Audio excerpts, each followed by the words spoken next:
Hello. How's everybody doing tonight?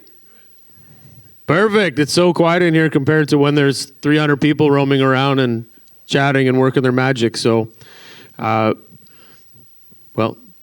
welcome, Prathna. How are you? Good. Well, welcome everybody to our 56th OPN, we'll call it pitch event, but our fourth Skip the Line. So we're excited to be here, and just because it helps promote you guys and everything we do together as a community, feel free to take pictures, post.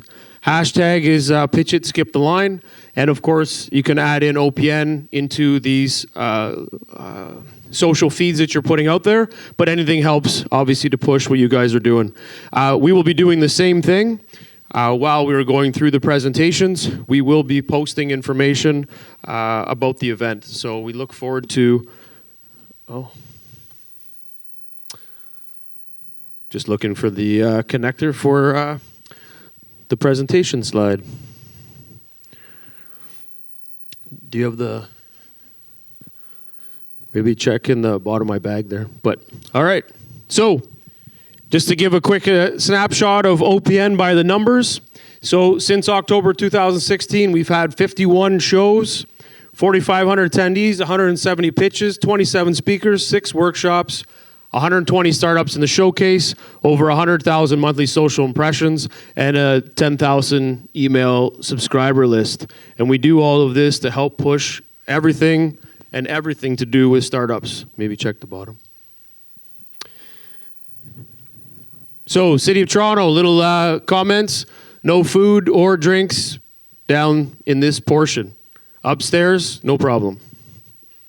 The film and pictures are being taken of the event. If there's anything that you do not want to be present in, then you're going to have to stand behind this sign, because I'm not sure there's any other way we can block you from all of the footage being taken. So, hopefully everybody's okay with that. So, today we ended up having one of our investor meetings. So just to give a quick snapshot, at Supporters Fund, we are investors, business people, and we are building a community where we can help early stage, pre-seed and seed round companies to work their way through to investment.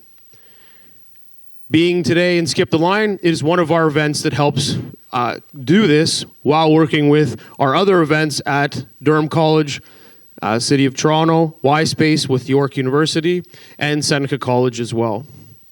So our whole mantra behind the Supporters Fund is that we're bringing together entrepreneurs and investors, creating a community of sharing, inclusion, and collaboration for growth and financial success. Below are some of the companies that we have invested into to date. And we're currently building and growing our next round of funding.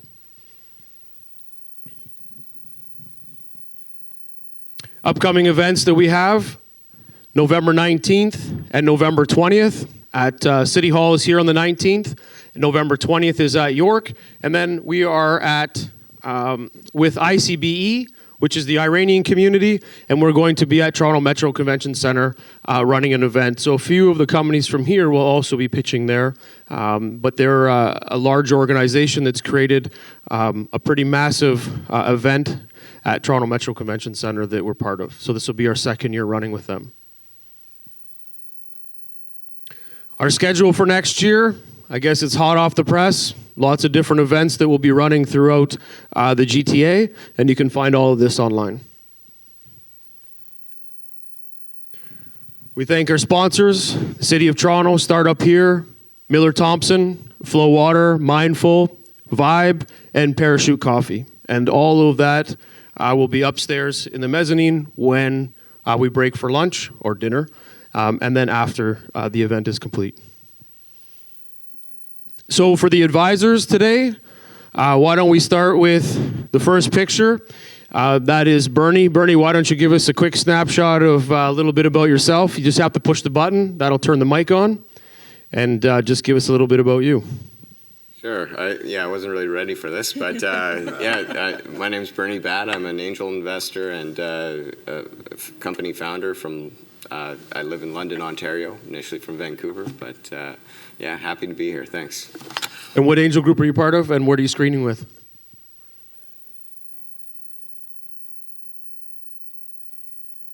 Sorry. Yeah, I'm part of the Equation Angels Angel Group, which is a combination of 3 different angel groups, GTAN, Angel One, and Southwestern Ontario Angel Group.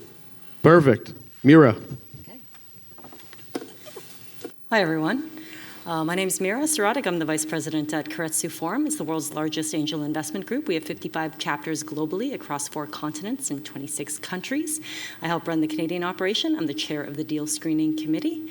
I've been with the group for about 2.5 years or so, a member for 4, but part of the official team.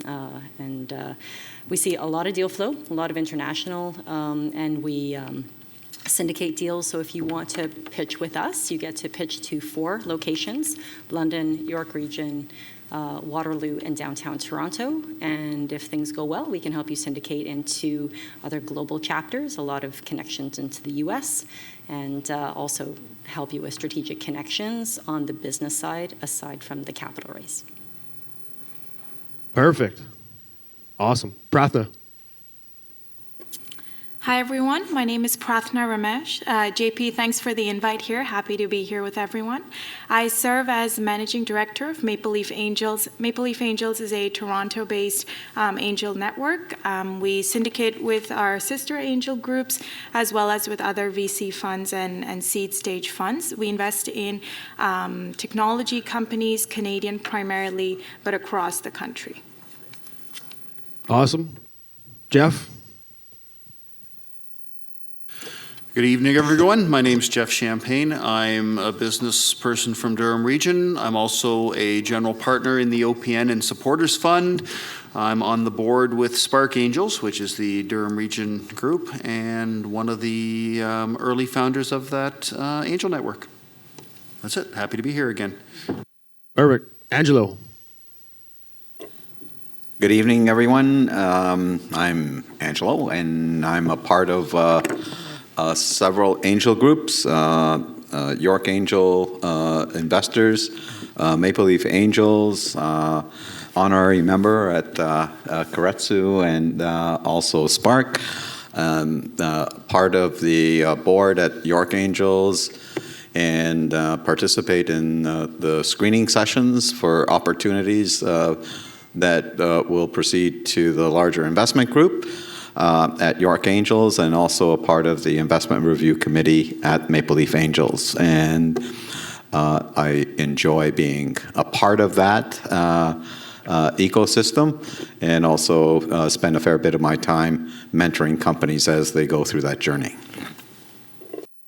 Perfect. Well, welcome, and thank you very much, guys, for joining us today and being part of what we're doing here today. So the companies that are going to be pitching, I believe everybody on the investor side have had access to the Dropbox, all the information, as well as the booklet that shares all of the 10 companies that are going to be pitching today. We got to thank our team, which is Brian on the cameras, Laura, who's walking around right there, and Mike on the music, which isn't today, but let's give everybody a round of applause for being here today and helping us all out.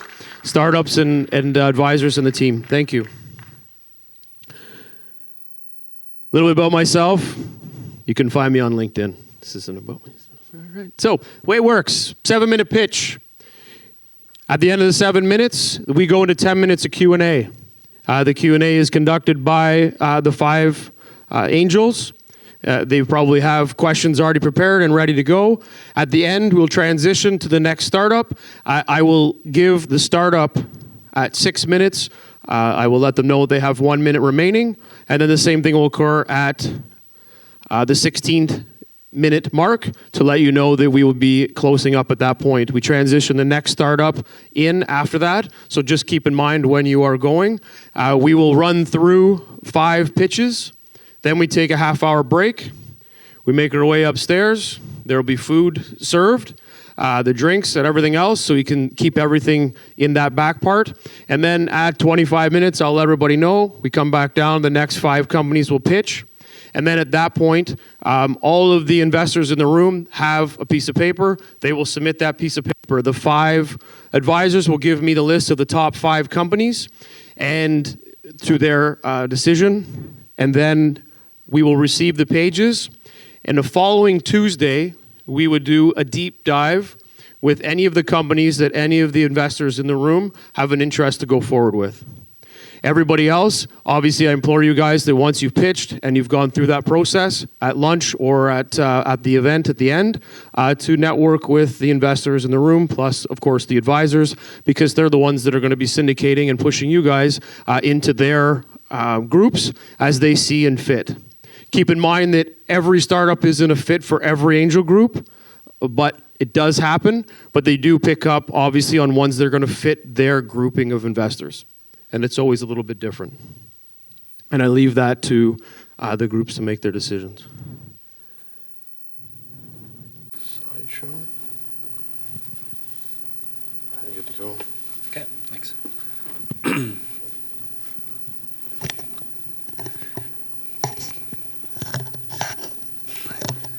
Hello. Good evening, everyone. Thanks for your time. I know the weather's been not being kind to us, but thanks for coming out here, giving us the time to pitch. So my name is Ju Young. I'm with Suku Vitamins. Just before I start, do you know anyone, including yourself, have trouble swallowing pills? You know, maybe it could be your mother, father, and your friends. You know, I myself definitely can't swallow pills. And, you know, I'm not alone, actually. You know, 40% of adults can't swallow pills. And those that do swallow pills are experiencing now what's known as a pill fatigue. They're taking too many pills and they're getting sick and tired of their schedule, so they're not getting any better. So to address this, there are gummy vitamins that exist in the market today, but they all have sugar alcohol, gelatin, they use artificial flavor and coloring, and GMO ingredients. So they're full of junk at the moment. And not only that, many brands use complex scientific jargons to leaving the customers confused and misleading if which product is the best for them or which product is healthy for them. So because of all these problems, what we created is Suku Vitamins, the world's first sugar-free, sugar alcohol-free, plant-based gummy vitamins. So we don't use any sugar. We stripped out all the sugar alcohol, and we use pectin instead of gelatin. And our gummies are sweetened with prebiotic soluble fiber. So you're actually getting fiber per serving. So you're getting the best of things out there, and we packed it with nothing but good things. So currently in the market, we're offering 7 different products. 3 you see on the right side is our wellness boosters. Just to note, it's youthful skin, that's our collagen gummies. Restful sleep, that's our best seller. And the radiant complexion using hyaluronic acid and evening primrose oil. And then 4 on the left side is the multivitamins, vitamin D and multis for adults and kids. And we're expanding our lines next year to up to 15 products or so. And just comparing our brand compared to different brands out there, the first 2 you may recognize, the VitaFusion and One A Day. Those are the generic ones you'll find in stores like Walmart. You could see, they don't check anything when it comes to sugar or plant-based and non-GMO. They're the generic ones. And on the middle ones, Smarty Pants and Herbaland, those are the more the wellness ones. But you could see our brand is the only one that's sugar or sugar alcohol free. So it's looking at the market, 45% of the Canadians use supplements, and 30% or more Canadians are actually willing to pay a premium price for a healthier product.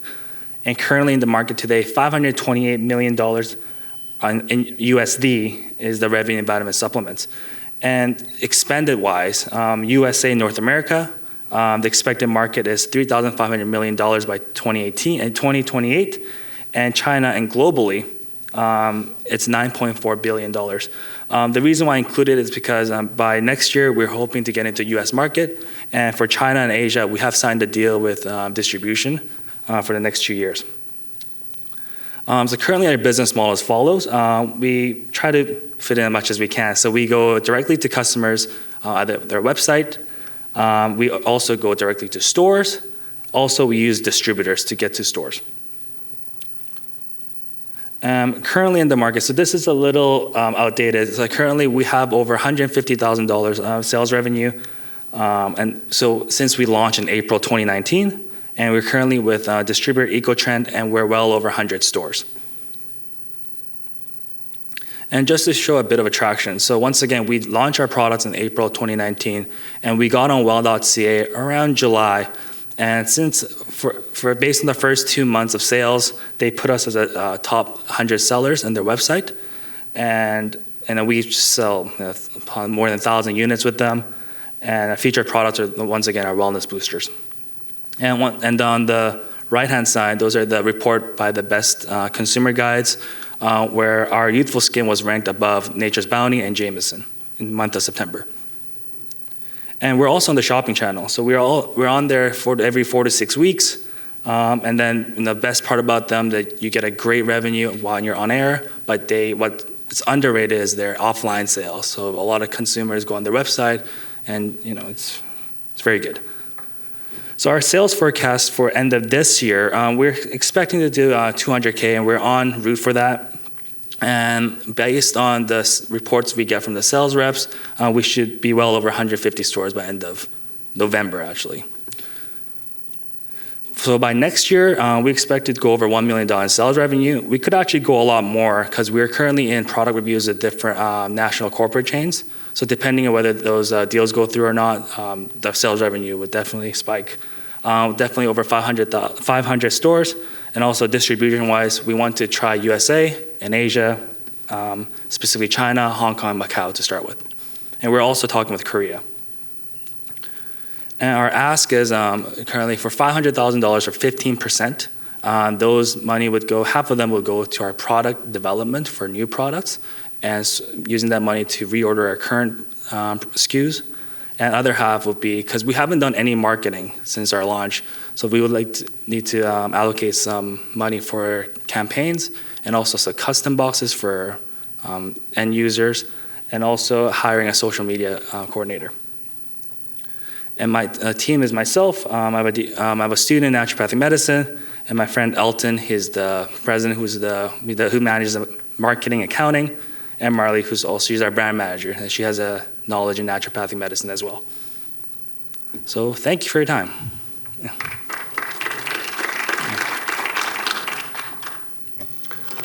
Okay, who wants to start? Jeff. Okay, so you talked about your sales. What kind of margins are you making?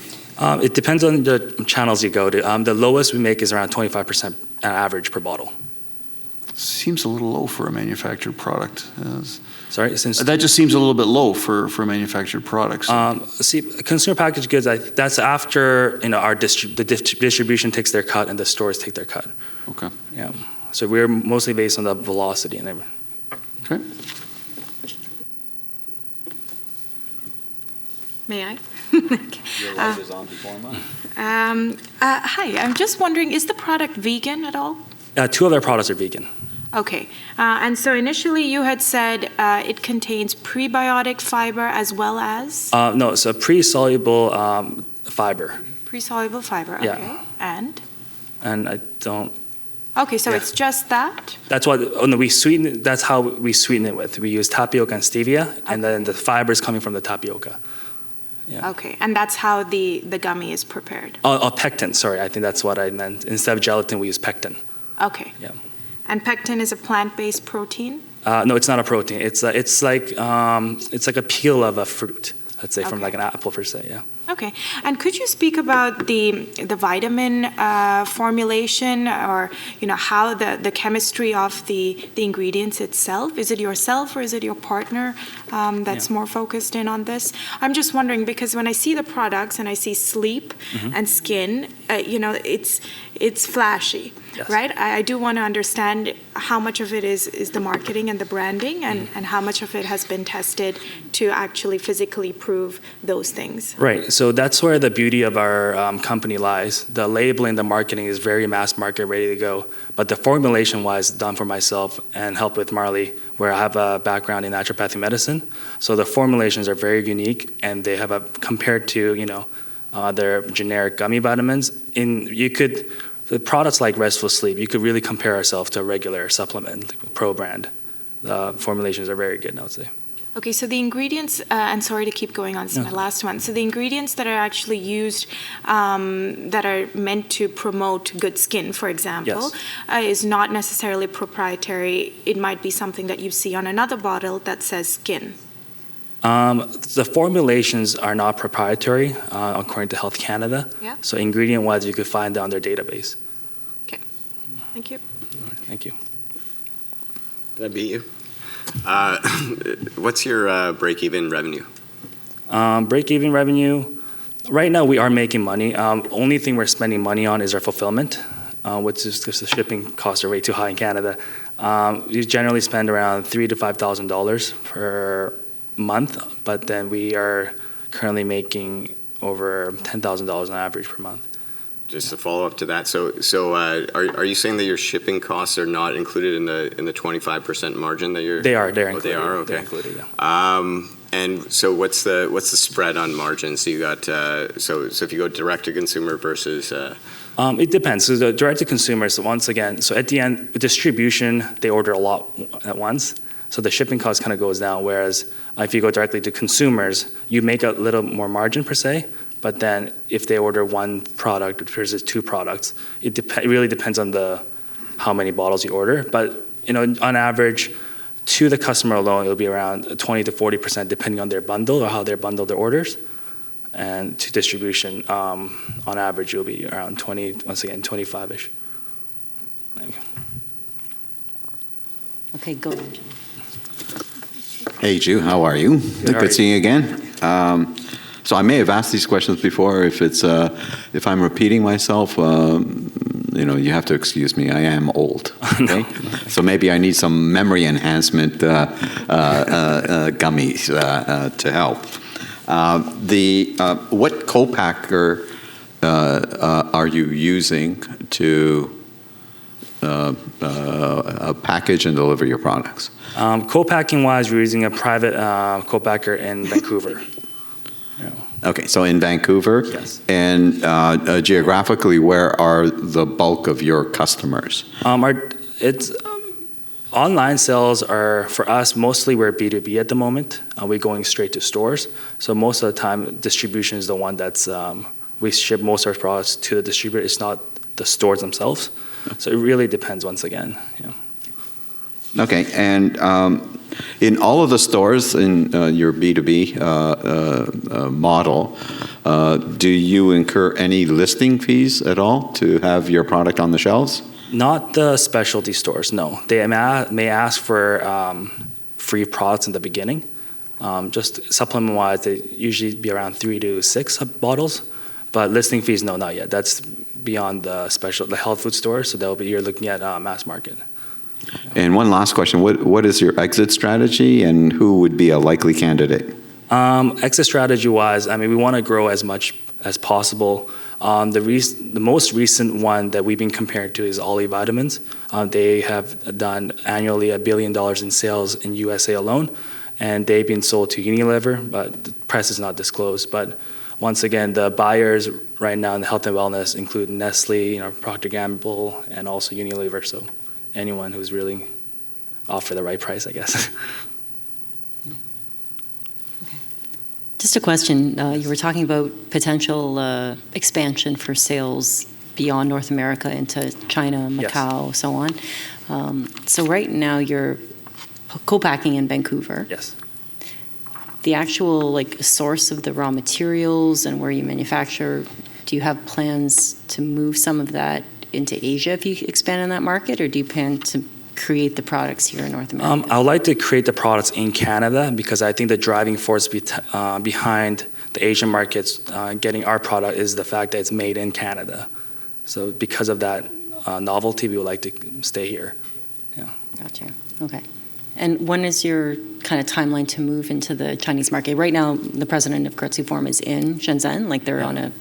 Right. We'll take delegations of companies that want to connect with those markets. So I was just wondering what your plans are for expansion into that market. Expansion-wise, we have signed a distribution deal already. So whenever they get an order, we'll be ready to go. Yeah. Who's the distribution deal signed with? U-Concept Distribution. Yeah.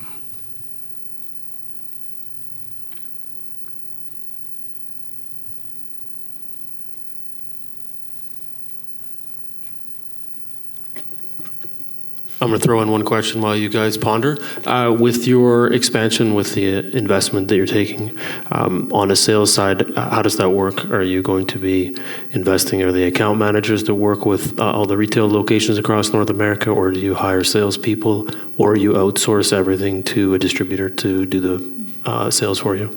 Yeah, that's a great question. The reason why we chose with the EcoTrend is because we've done our due diligence, and we found that through them, we don't need to hire an external broker, because they have good enough salespeople going around every day, running around to stores. So I am on text basis with them, with most of them. So, so once again, fund-wise, it'll mostly be for innovating, pushing for new products, and preparing marketing materials, and finding different social media campaign ads, per se, to really drive those sales. Yeah. So, because I have to constantly monitor my glucose level, I like your product that is sugar-free and natural. So that's a big thing.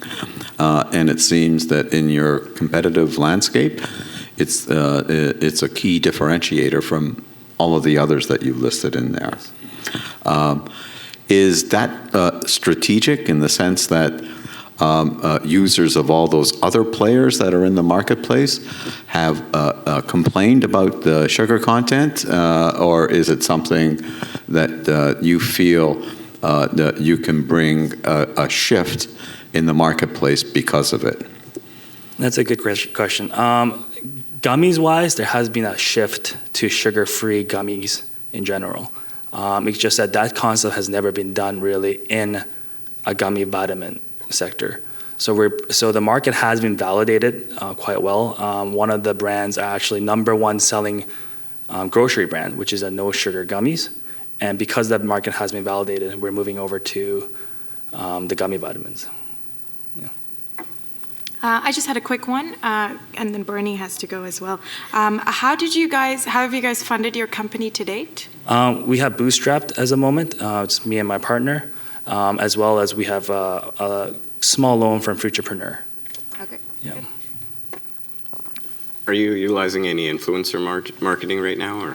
Or? Currently, because we have been focusing on B2B so much, we are redoing our website at the moment. So end of November with the new website, it'll be a great time to involve many influencers as well as affiliate marketing. Perfect.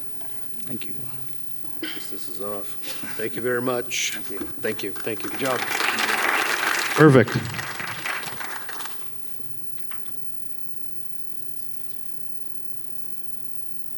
BizDev IQ.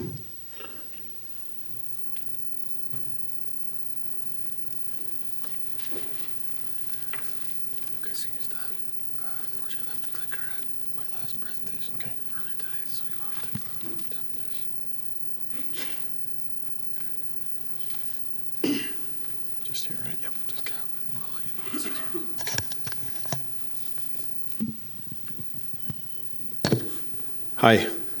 How many of you have heard of AI, machine learning, and data science? If you can just put your hands up. How many of you are ready to adopt those emerging technologies in your startups, in your portfolio companies? Okay, a few of you. Okay, great.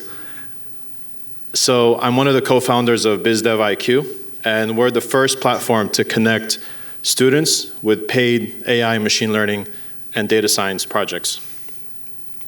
If you go on Google and you just search paid AI, machine learning, student projects, this platform doesn't exist.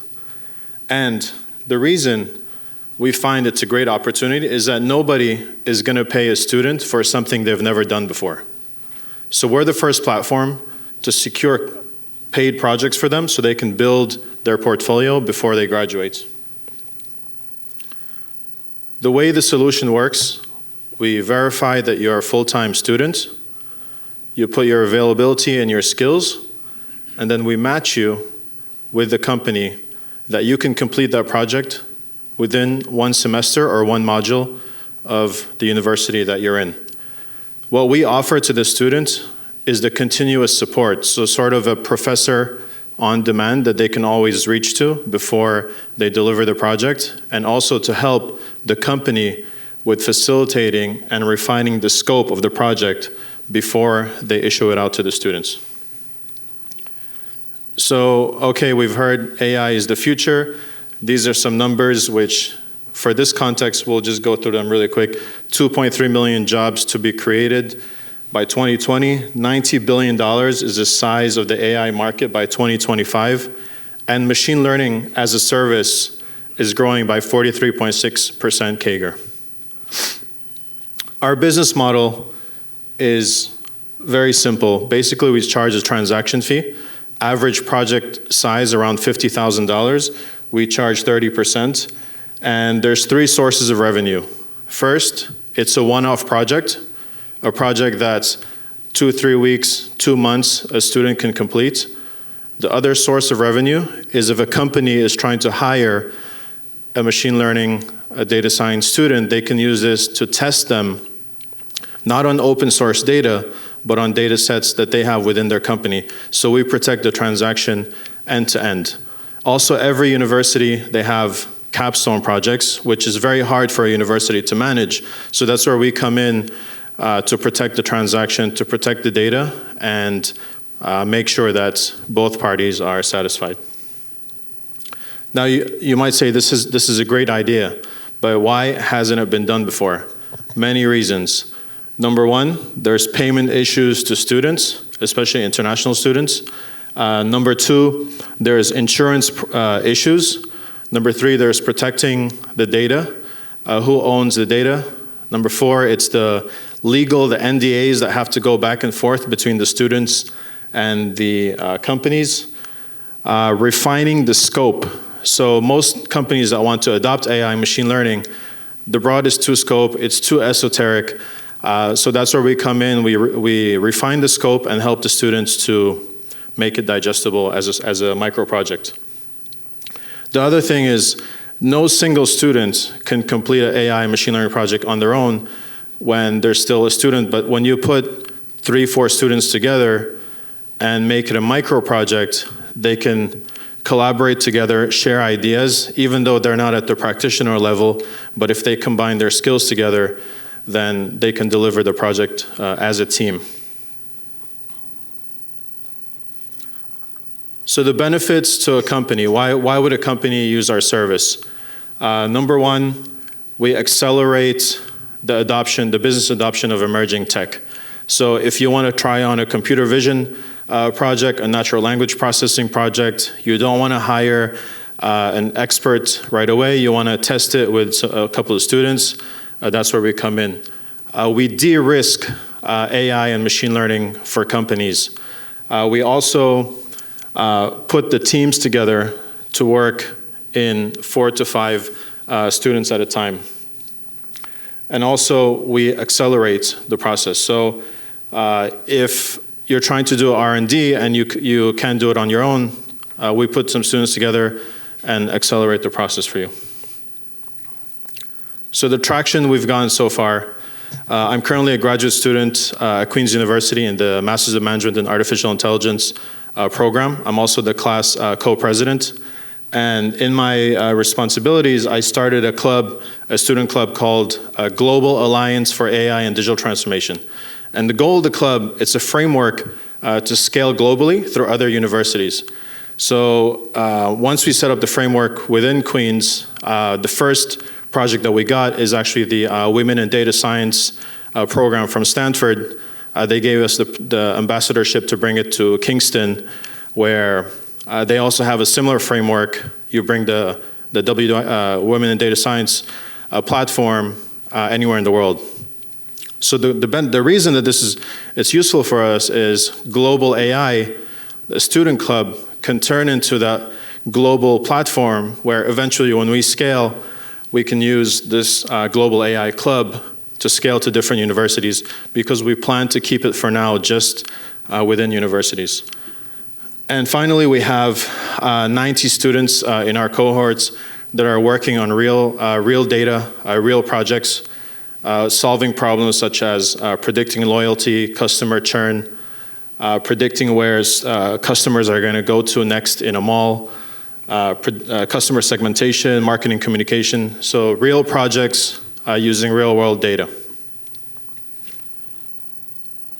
So the team, George was my roommate at Harvard Business School. He's our CTO. So in a startup, no titles where everybody's chief of everything. So we all do everything, but just for formalities, those are the title. Bhavani is a master's computer science student at Harvard, finishing this year. And he's our machine learning data science guy. Our other advisory team, Professor Frank, he's sort of our machine learning practitioner that is our liaison between us and the subject matter experts. And Daphna is our consumer behavior marketing expert.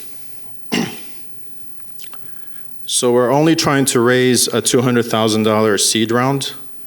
And basically, it's going to be used for legal services to make sure everything is nice and tight between the parties, cloud services, campus ambassadors, and then getting some subject matter experts that are on call for the students because we're busy doing other things.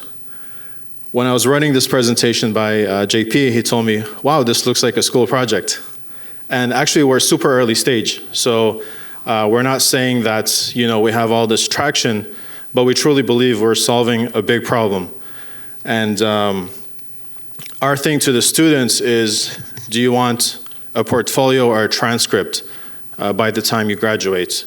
And that's where we're kind of being attractive to companies, because most students, just if you think of the number of students globally studying machine learning and data science now, these are students that are working on open source data sets that have been beaten to death on Kaggle and GitHub, and they're not getting exposure to real world data sets. They're only using stuff that's once a year in their capstone project. So we plan to give them that experience that they can build their portfolio. So I know we're super early stage, but the mobile platform is already built. It's an iOS app that's just as simple as ordering an Uber. A student can book the project, and then we connect them with the company. So that's where we are now. The mobile platform is built. The team is there. We just need this little bit of seed funding to move forward. Thank you.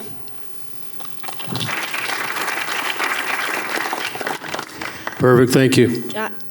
Can I just wanted to start, just because I was thinking back to group projects. Now, are there any one-on-one projects? You mentioned that you pool like 4 or 5 students to work together. And in doing so, I was just wondering, how do you manage the division of labor and the fairness? Like, these students are compensated. How do you manage all of that? Because, if we're all a group, not everybody necessarily contributes evenly, but it's tricky sometimes to manage. How do you work that out? That's a great question. We always, get that question because companies would feel like students are just treating this as a school project. And when it's a school project, we know that there is always 1 or 2 people that never do anything and they get credit.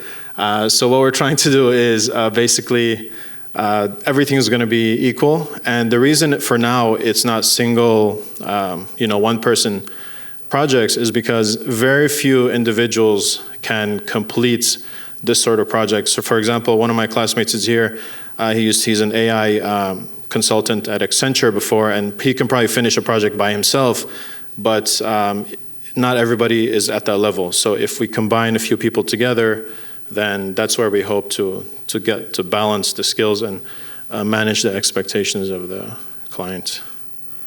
In the future, it could be, something we look at where one person can deliver, but we haven't seen that successful now.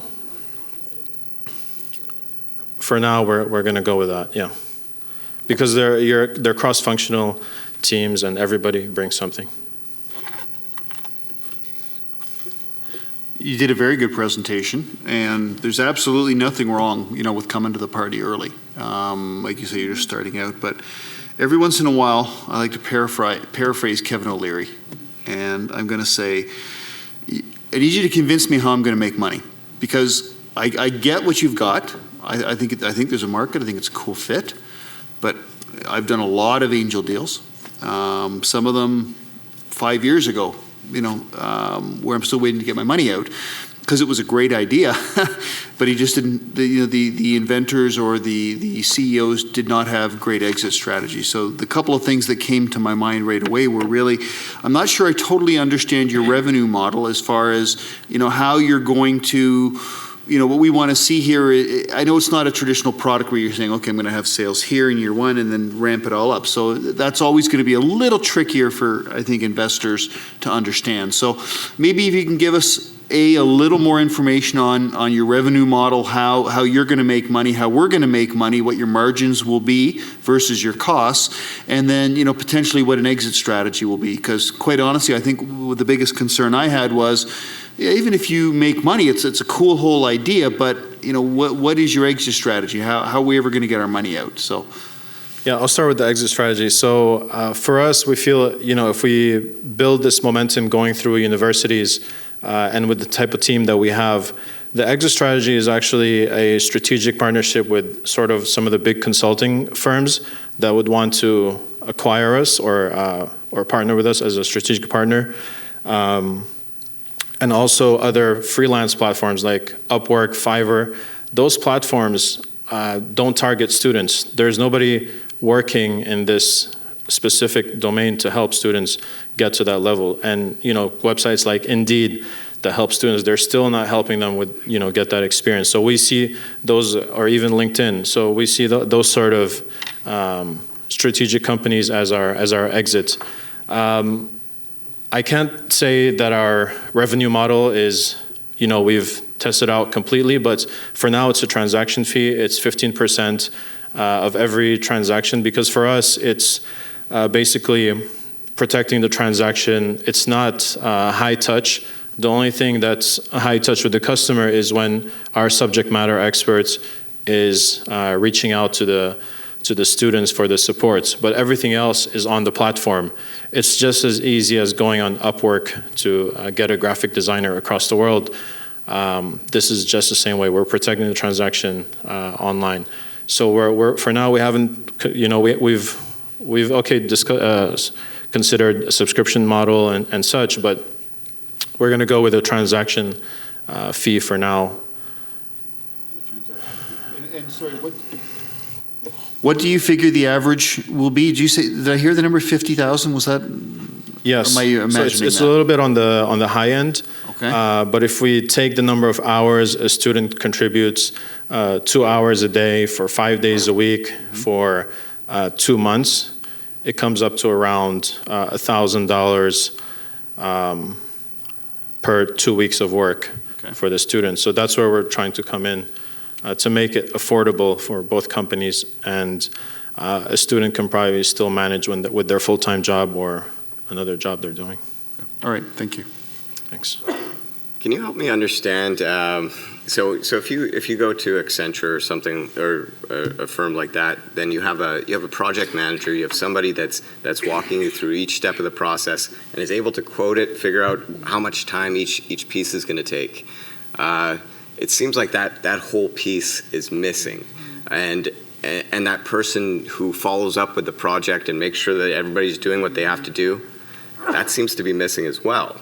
And then there's also the concern of the confounds of the semester being a potential issue. So how do you address those concerns? Yeah, that's a great question. So somebody like Professor Frank would be the person that kind of refines the scope, sits down with the client, gets their expectations right, and then makes sure that the students are also within the same mindset of what the project needs to be. So there is that human touch. It's not just all online. And maybe one thing that didn't come across is that the services are all delivered in person. So you can't book somebody, across the country or in the U.S. for now. We're trying to be hyper local, per universities, per business communities, locally. The other question about the semester. The reason that we did it that way is, so for example, now in our program we're covering deep learning. So as the semester goes, you're learning. We try to keep everything within that one module of what you're covering, what you're learning in the university, and then try to finish the project within that time because, life happens, people move on, things happen, so we want to keep that where it is. A small follow-up. So why did you decide on doing it for money instead of course credit or some sort of co-op program run through your site? So there are a lot of those, there are so many platforms for co-op programs, but the reason it's paid is that if the student doesn't have skin in the game, they're going to always treat it like a school project. And that's what we want to avoid, is students just doing it for course credit or doing it for free. So we want them to have some skin in the game, even though they're not getting paid much, but just something that they can have some stake there. Okay, perfect. Thank you, everybody. Thank you. Propel.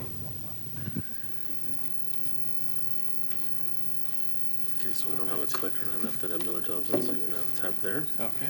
Good on that mic, and I'll let you know what's next. Perfect. Everyone, ready to roll? Yep, you're good. Go. Cool.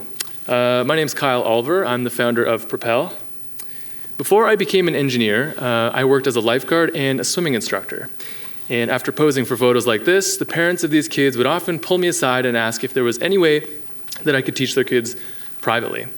So I did the entrepreneurial thing. I called every pool in the city, and not one, public or private, would allow me to bring them in as my own clients. Little did I know that by turning down their offer, this meant that I was literally leaving them out in the cold, as these people were forced to join a growing waitlist of over 25,000 people who were simply trying to get signed up for swimming lessons. This problem has become so bad that in places like New York, they've done away with this process entirely and turned it into a public lottery. Seems crazy when we've all seen pools in hotels and gyms that sit empty the vast majority of the time. They cost a fortune to maintain, and yet they don't want to work with instructors to help them offset their costs with admission revenue. So why is this? Well, for one, there's liability. No one wants to take on additional risk that something bad might happen in their pool. It can be inconvenient to have to manage, schedule, and invoice a changing group of instructors. And finally, there could be a perception that by allowing outsiders into the space, you ruin the ambience of the space or your current guest experience. At Propel, we're using software to make it easy, convenient, and safe for facilities to grant access to instructors and their clients so that they can bring them in for private lessons that are low risk and profitable. We work with every individual facility to set up a profile and rules around scheduling and access to ensure that the facility is kept secure and, more importantly, available to their guests at all times. We provide umbrella insurance that covers all parties, and we vet instructors to ensure they have up-to-date certifications and background checks. After lessons are delivered, at the end of every month, facilities receive a single, easy payment with no individual invoicing required. For instructors, we're an all-in-one platform like Shopify in that we provide the back end. This means they have a facility, payments, and scheduling system so that all they need to focus on is delivering great swimming lessons. For clients, we now have a very easy way for them to find a pool near them, choose an instructor they like, and book lessons whenever they want. But more than adding convenience to this process, we're adding more space and more competition, and this is leading to drastically lower prices for consumers. In fact, on our platform, we've seen the entry-level price for private lessons drop to half of the industry average, which puts this well in the range of being affordable to the middle class, costing about the same as a private tutor or a music lesson. This comes at a time when 97% of Canadians believe that swimming is an essential life skill. This is why we focused on this market vertical first. But of course, swimming is actually just one component of a much bigger opportunity. When you allow facilities to trust service providers who need those facilities to deliver their services, we can explore entirely new market segments. We already have a thriving base of parents that are interested in having other sports in underutilized facilities like hockey. And because we've started with hotels, a lot of hotels have expressed interest in allowing us to run massage therapy so that they can have a spa-like massage experience without any of the traditional overhead. Our competitors, at least in the swimming space, haven't innovated in a very long time. This is the way it's always been. Kids sitting on the pool edge, waiting for their turn. And because that's how they spend the majority of their time, it takes them years to learn, about 8 years on average. On our platform, we're seeing people learn in months. There are competitors in the space that are more expensive, clubs and franchises, but these are inaccessible to most. And of course, there are mobile services that exist, but these are extremely niche when most people don't have access to pools, and the model for instructors is terrible because they spend a lot of time traveling between facilities and they're unpaid for that time. Again, our major competitive advantage is that we provide the instructors with a facility that for all intents and purposes, they can call their own. We treat these instructors like entrepreneurs, right? So they are doing back-to-back lessons with no travel in between. They set their own price, they drive their own sales, they forge client relationships, and more importantly, they are accountable to providing results. The business model is simple. We let instructors set their own price, and then we deduct admission and booking fees from their payouts. Currently, instructors are giving us 45% of their overall lesson revenue, and they're fine with this because they're making $40 an hour on average, which is more than twice what they make elsewhere. To date, we've delivered over 10,000 lessons and are generating $18,000 a month in revenue. I'm happy to say we were awarded the first ever contract from the Canadian Red Cross to use their curriculum in the first ever iteration of online report cards for them. To date, we've had great ROI on our digital ad spend, which we only started up this last summer. That's both for instructors and clients. And because clients who learn faster, churn faster, we're much more focused on acquiring instructors. Our top performing instructor in the last 12 months made $45,000 working just 16 hours a week. Our top performing facility made $25,000 and is only 30% full. We've heard really good feedback from the 12 facilities we've launched in so far, and we've signed major deals with big groups, including IHG, Invest, and more recently Easton's. We also signed our first gym and our first sports complex. By this time next year, we will have 7x'd our revenue, and that's before we add any additional revenue streams from the other verticals that we're currently exploring. To fuel that growth, we're building a B2B recruitment engine, which will allow us to get into new hotels faster as we prepare to expand into the US. And to fill those facilities, we work with local partners, mostly the ones that certify the instructors, and then we help seed facilities with clients through your typical routes, digital ads, bonuses, and referrals. We're a team of top technologists with product experience building great products in places like Tesla, Staples, FedEx, and Microsoft. Sean and myself are both engineers that went through the Next 36 program, and Amy and myself, who's over there, we went through the DMZ's Validator program. We're looking to raise $500,000 to help us profitably scale across the rest of Canada, as well as build out the B2B sales engine and our marketing team. Questions? Thank you. Who would like to start it off? Mira. It's funny, I had a question about how you're going to scale, but you pretty much answered it right near the end there. So it's interesting how you're going to build that out, because I think that's the tricky thing when you've got such a high touch sort of business model, but it sounds like you've actually figured that out in terms of who you're going to partner with in the US. But it's interesting that there's such a need. As far as the other verticals you can go after, you mentioned other sports. Has there been any particular areas right now that you're already seeing specific uptick or interest being expressed for other, I'm thinking? Yeah, so facilities I'd say like hockey. like private coaching and hockey, a lot of facility owners, it's all about utilization rates for them, and they're seeing, big teams booking, but if they can let a number of coaches go in and practice, that would be huge for them. Also, like sports complexes and a lot of camps that have major facilities. We just signed a deal with Camp Robin Hood. They were happy that we could do this in swimming, and then said, look, we have like 10 other facilities, and we have coaches that are already running kind of like rentals for their big groups, so we would love to be able to do privates. And the camps are nice because they bring their own instructors or coaches, and they bring their own client base, which is great. You just take a piece of all the transactions. That's right. And again, we'll probably get the offline transaction question, so I'll just answer it right now. How do you prevent them from going offline? We control the facilities, right? So, can I go? The revenue right here, is that the net revenue, or is that the 45% portion, or is that the whole? That's the 45% portion, and then the reason we include the cost of the pools in that is because over time we can drive volume deals with the pools, so that we can just give them a flat rate instead of having to continue to give them a piece of every lesson. But the nice thing is we don't have that risk early on with them.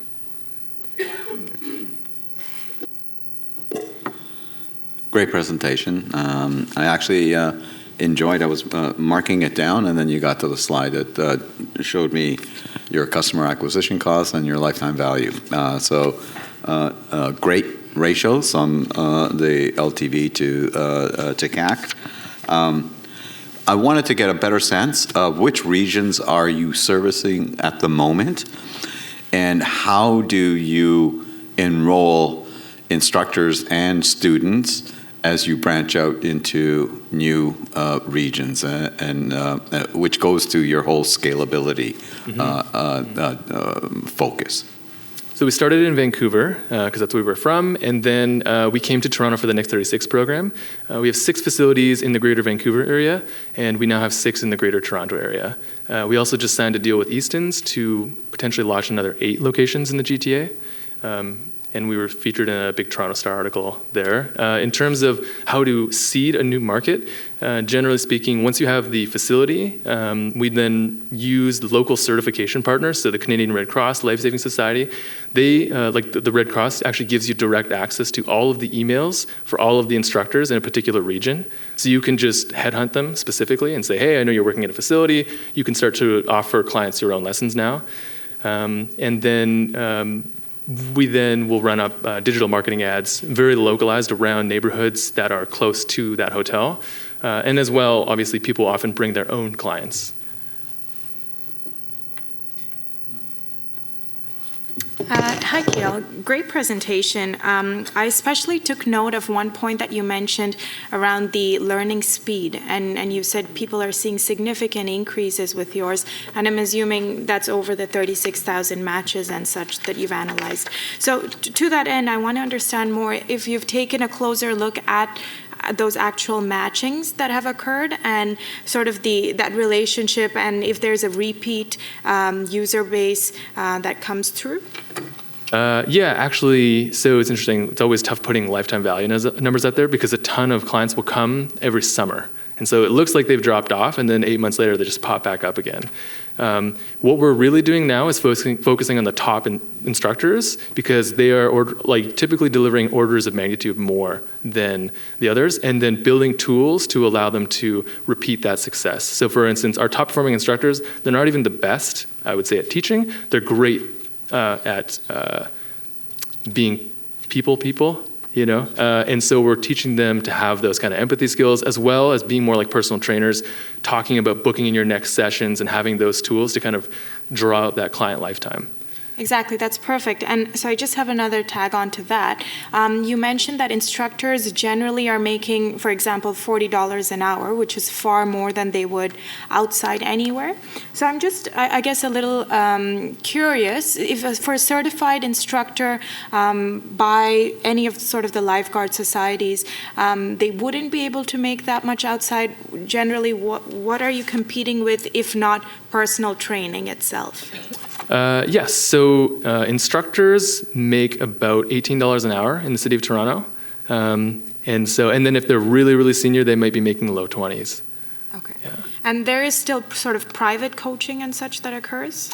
Not really. I mean, if you go on, Kijiji, you'll find a couple guys sneaking into their condos, Yeah. but as soon as they hit a certain point of volume, they just get kicked out. Yeah. So there's no real legitimate way to do it. And as a lifeguard, you're told to spot those paid lessons and kick them out. Oh, okay. Good, thank you. Sorry, but I went last on purpose because I've got a lot of exposure to this. I have a son who swam competitively up to the national level for Canada for years, so I was involved with the swim club for 20 years, including 5 as president. I've been a partner in a private hockey school, sports training facility, and I was also involved years back when the Toronto District School Board had all these excess schools, and they asked for RFPs on how to better utilize, which never really went anywhere. Most of the pools got closed, and unfortunately part of that reason was because with all the work that we did, my business partners and I, we couldn't create the strong enough demand, and that was just simply because there was so much competition. And with my involvement in the swim clubs, the same thing. Now, I can't speak specifically with City of Toronto, but in the city where I live, because you're competing against the city. So yes, there is excess pool time in these hotels and everything else, but I guess bottom line, the comment I want to make is when you get into this, it's very competitive. So I think it's going to, I guess I want to hear a little more about how you plan to sell and get these contracts, because each city is going to be run and structured individually. In theory, I don't want to be negative. I love the concept. I do, because like I said, you can tell. I've been involved, and I've tried to make money, because basically my kids have all been in very high level competitive sports, and I've been involved in sports for 25 years. So I've always looked ways to make money off of it. Haven't been successful. So, and like I said, I haven't come up with an idea like this either, but I'm just, what I've seen how the cities work and how these private sports facilities, most private hockey facilities, some do it on real ice, some do it on artificial ice. The majority of them don't last 3 years. These conditioning, it's trendy, it's expensive, it's going to be hard to get that repeat business. So I'm just really curious to hear just maybe a little more about your long-term sales model.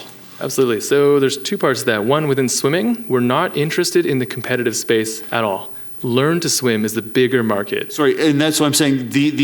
Every swim club, though, has 2 sides. So I am talking about the lesson side. In fact, we made most of our money off the lessons, not the competitive. But we competed with the city because the city offered swim lessons, so do the clubs. Sorry, just to clarify. That's right. Yeah, and then I think the other part of the model that makes it really interesting for us, and it's compelling to the facilities, is we're basically like doing what Ritual does for restaurants, right? You're saying, hey, we're going to bring you additional lines of revenue. Because for what we've heard from the facilities is like, yeah, we tried allowing some single coach to come in off the street and teach. He himself could not get enough critical mass to make it worth our time invoicing him. But as an open platform that anyone now, like early on, we're conditioning lifeguards and instructors so that the moment that they become one, they recognize not only can I work for the city, but once I reach a certain point, like I've taught for a year or 2 and I have this, now it's like personal trainers, right? You would work at a Good Life up to a specific point, and then once you have enough clout and you build a personal reputation, that's the next step for you. Do you, just a quick one? Do you guys require vulnerable sector checks or police checks of any kind? So we do the industry standard, and we work through a third-party provider called Checker. So I'd be happy to talk with you more about it after. Perfect. Thank you very much. Good job. Resonate. Even if I go and teach C++ to a high school class. You could have a vulnerable sector. Absolutely. Oh, no, absolutely. Okay. Right there, and I'll let you know. Even though that has nothing to do. Thank you. Need. Hi, everyone. I'm Drew from Resonate. Our mission is to transform the way people listen to news. So let's suppose you get into the car, it's 6:34 p.m., and you want the traffic report before you hit the highway, but you just missed it. And you want to hear the headlines, but they happened 4 minutes ago. Meanwhile, right now they're playing entertainment news, but if you're like me, you don't really care what Justin Bieber was up to today. News radio is inconvenient. It's the only form of media that's still scheduled, with headlines at 6 and 6:30 and so forth. And all the content is one size fits all. So everybody hears the same thing regardless of your preferences or interests. In the day and age of Spotify and Netflix, we're used to much more personalized and convenient experiences, so we think that it's a great opportunity to bring news radio into this era.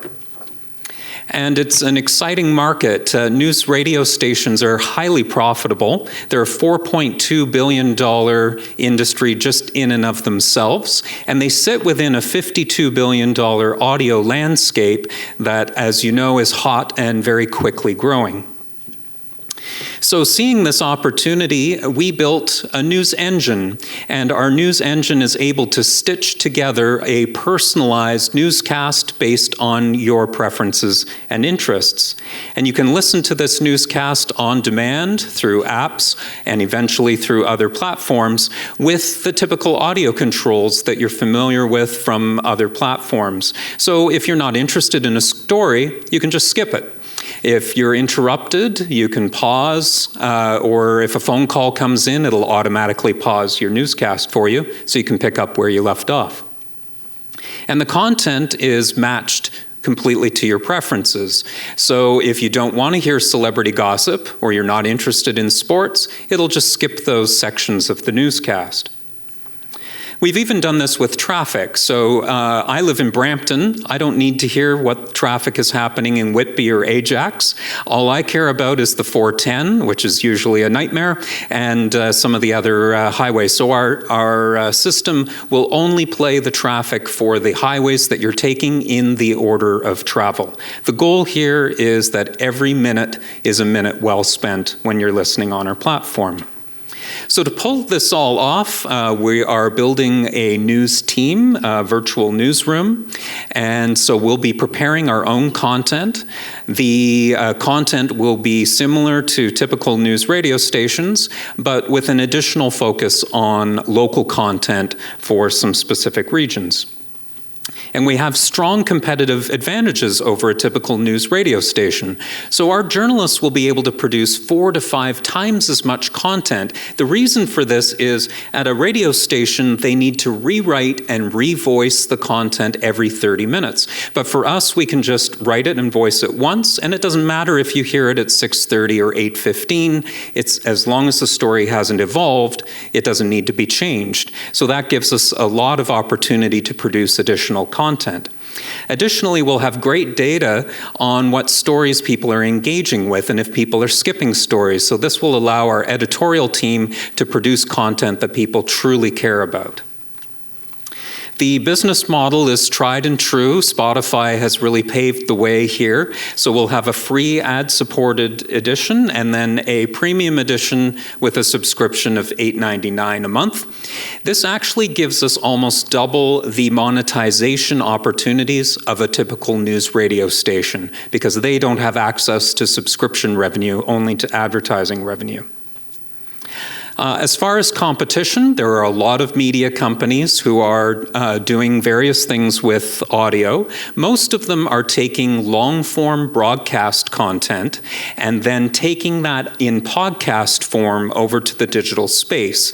It's still one-size-fits-all content, and it's still not entirely a convenient experience. So we're the only ones right now who are personalizing at the story and the category level.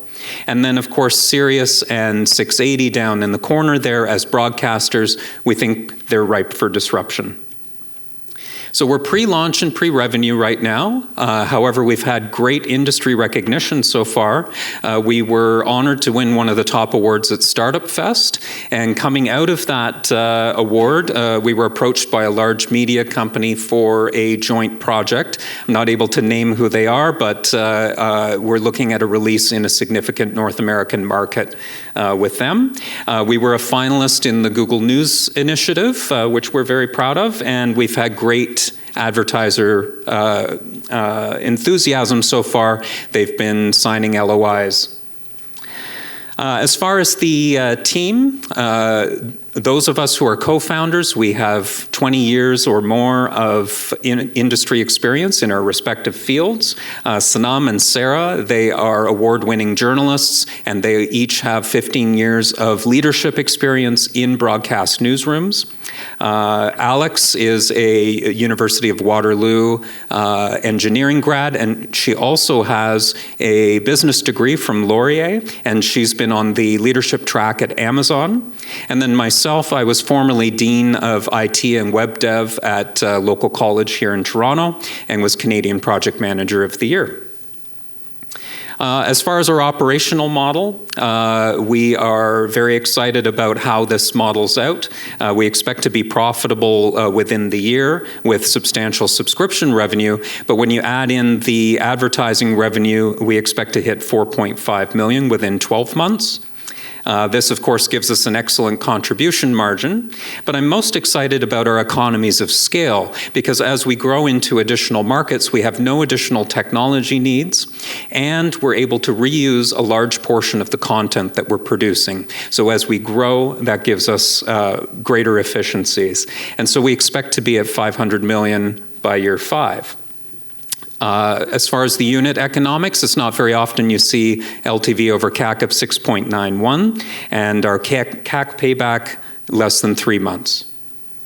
So we would love to have a few of you join us as we do our first raise. We're raising $1 million with investor-friendly terms. And we'll be using that to launch here in the GTA with an initial spend on our content team and some initial marketing. And then once we have a good sense of the levers, we'll be throwing the gas on for North American growth. And we'll also be exploring the SaaS model. I like to say there's multiple paths to victory, and it's nice to have 2 great potentials for wins. So thanks for listening to our story, and would love to answer any questions you might have. Thank you. Who wants to start? I can kick off. Hi, Drew. Good presentation. I guess what I'm just struggling with is you've identified it's a fairly crowded landscape. So I'm really trying to understand. You mentioned that your secret sauce here is the convenience and the custom content. Are you able to either anecdotally or quantifiably speak to how much of a pain point this might be, given all the current players on the market and the fact that I can only speak for myself personally, but no issues, you know? Yeah, certainly we did quite a few listener interviews, and we focused on commuters. Our main target is the in-car experience, and people do find it very frustrating that they're not able to hear what they want to. They have to listen to content that they don't care about to hear the things they do care about. So the pain point was actually even stronger than I expected when I was going in. It certainly was a pain point for me, which was the genesis of this, but this is what we've heard in our listener interviews. And just to tag on to that end, do you have any data to say that the other sort of platforms such as Spotify and such are not meeting that need? I wouldn't say we have data for that, to that. However, we know that technology-wise, they're not providing that sort of experience. So if you think of the sorts of content that you can currently hear on Spotify or even through your smart speakers is another great example, you're able to select a source of the content, but not really much beyond that. So the level of personalization is different. Part of our secret sauce is that we've built the technology to build it from the ground up on the story level. Everybody else is coming from the other direction. They have long form content and they're trying to find ways to monetize that. So by producing our own content in this environment, that gives us the ability to build it up in a way that allows us to customize that experience. The magic is that when you listen to the newscast, it'll sound just like you're listening to the radio, but it's completely personalized for you based on your preferences. Okay, and last one from me. Is this something that you expect to update on a daily basis? Yes, this we expect to go to market with 5 days a week, covering the morning and evening drive, and then expand to 24/7 coverage. And so your largest investment here will be creating that team. The creative team is a significant investment, but it's actually scaled down from what a typical news radio station would need to invest in because of the efficiencies in the content creation process. My pleasure. So I'm curious, I got a question as to, on strategy, I guess. Why have you decided to kind of create the content from scratch instead of licensing someone else's content and categorizing it, I guess? I'm glad you asked that question, because that's one of my favorite. It was one of the most interesting puzzles we explored early on. Very recently, actually, the CFO of Spotify talked to this issue, and you see a lot of the major new media companies moving away from licensing content and more into creating their own. And that's because, and we were just talking beforehand about Disney Plus and the advantage of having your own content versus having to license content. In the long term, it sets us up much better than licensing content would. The second reason is that the platform has some differences in that we're not constrained to 30-second segments. We can pace a little bit differently. We don't need to be as frantic. So we can produce content in a way that's a little bit more comfortable and amenable to the listener, and have that be part of the reason why people enjoy the Resonate experience.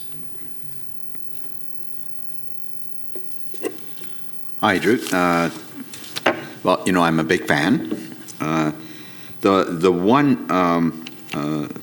So I like your business models, both the freemium and premium opportunity, and how you can generate revenues from that. And this is really a key area that I'm focusing on. You seem to have really aggressive growth and sales projections of 4.5 in the first 12 months. That's pretty impressive. But I'd like to get a better sense of how realistic that is. Have you had any pilots in place to sort of test drive, pardon the pun, the model that you have? And if you have, what has been the feedback to really give you that confidence level that that's a growth that you can achieve in a short period of time? Sure, thank you.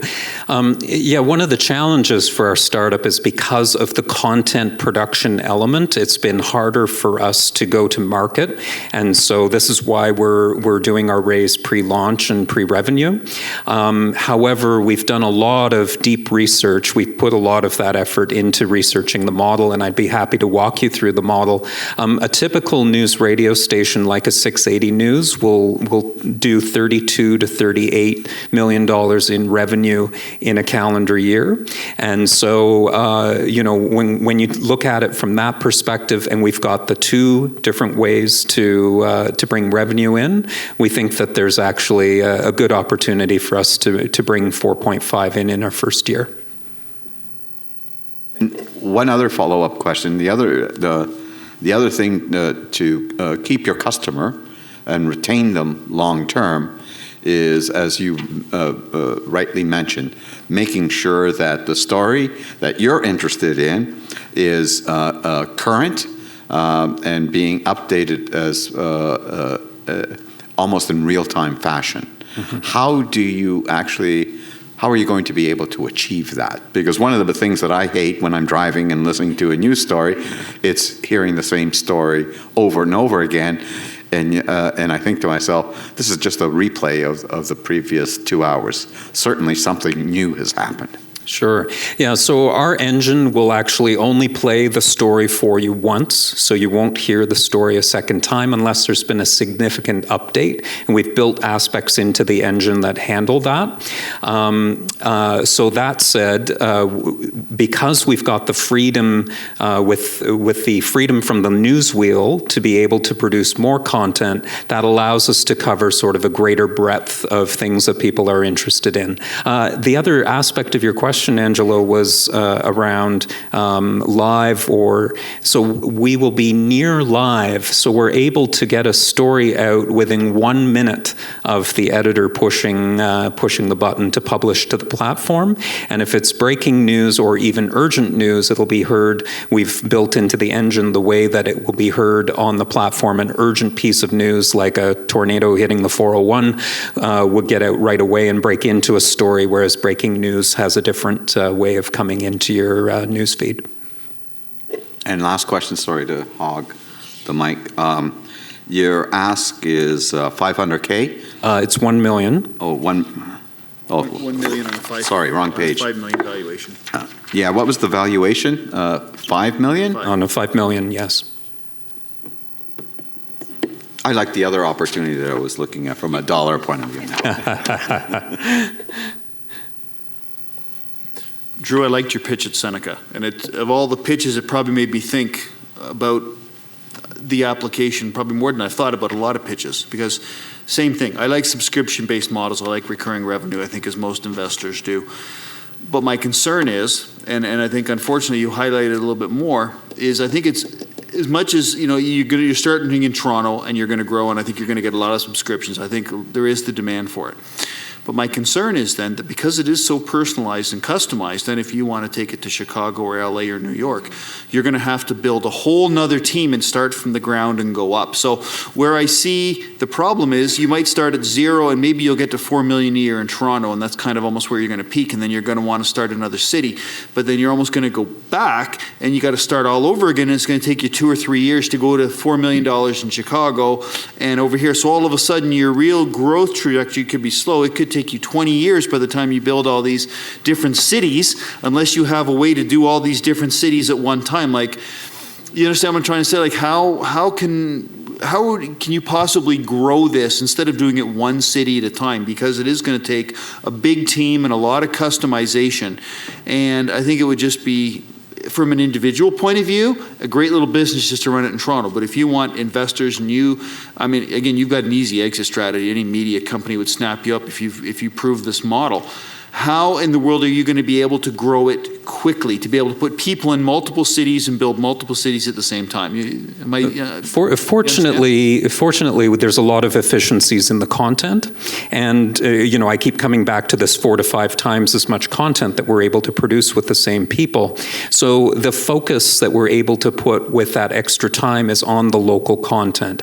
So when you think of the local content that's needed to go into a city like Chicago, for example, you're looking at weather, traffic, and local news, and then state-level news. And then as we have state-level news, as you go into other cities in the same state, then you've got, so the efficiencies sort of cascade from that standpoint. Happy to walk through the growth marketing strategy because, we've put a lot of thought into that. Because if you were going to license it, made sense. But if you don't want to license it, like if you were just going to go into a city and license it and buy other people's feeds, I could see it being easy to start and scale. But if you want to not, and you want to have your own team to customize, to me, you're going to have to build a team in every city. It just seems like a fairly big hurdle, that's all. Perfect. Well, thank you very much. That was good. Thank you. Thank you. Okay, we're going to get started. So, Hubley, you're up. You want to use this? Yeah.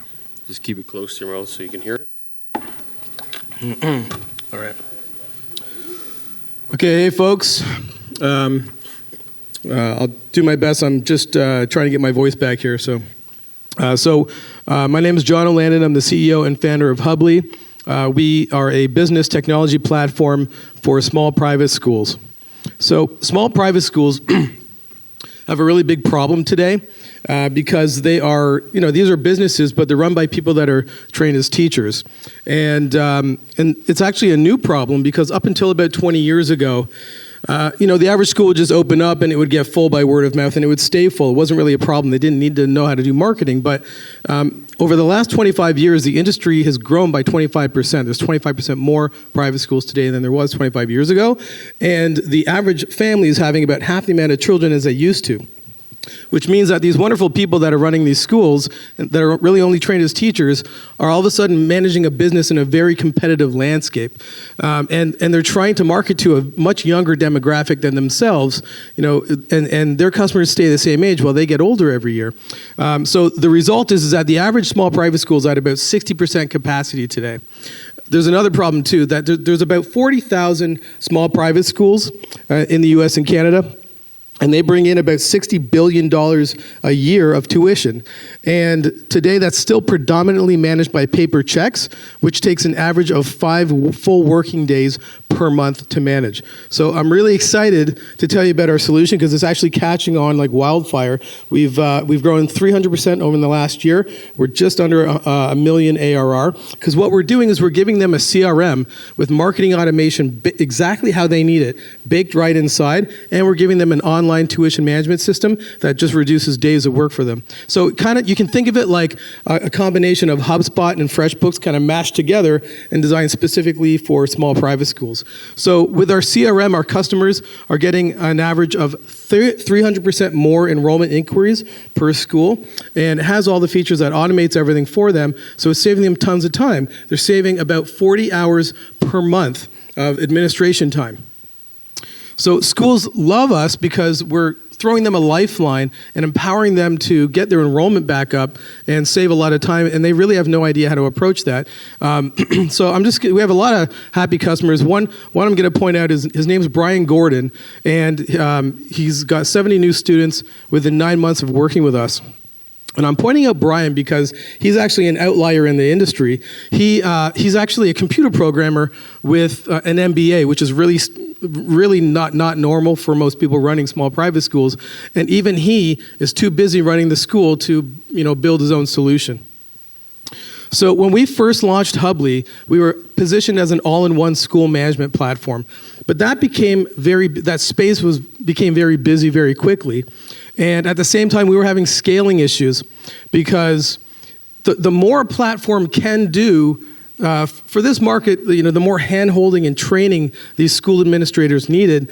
And so we looked at our customers and we noticed something that kind of surprised us, and it's that they were loving our platform the most when they were using it as a marketing solution. So we took a look at the industry and we noticed an incredible opportunity for a land grab opportunity to be an early mover as a marketing-first solution for small private schools. So we ran a pilot, and the results were pretty astounding. So we had 300% growth over a year.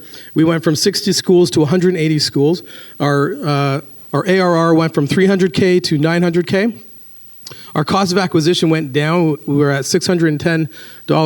CAC went down to $330, and currently our LTV is at $30,000. But we're actually going to get that up to $90,000, and I'm going to explain how we're going to do that. So this is our revenue model.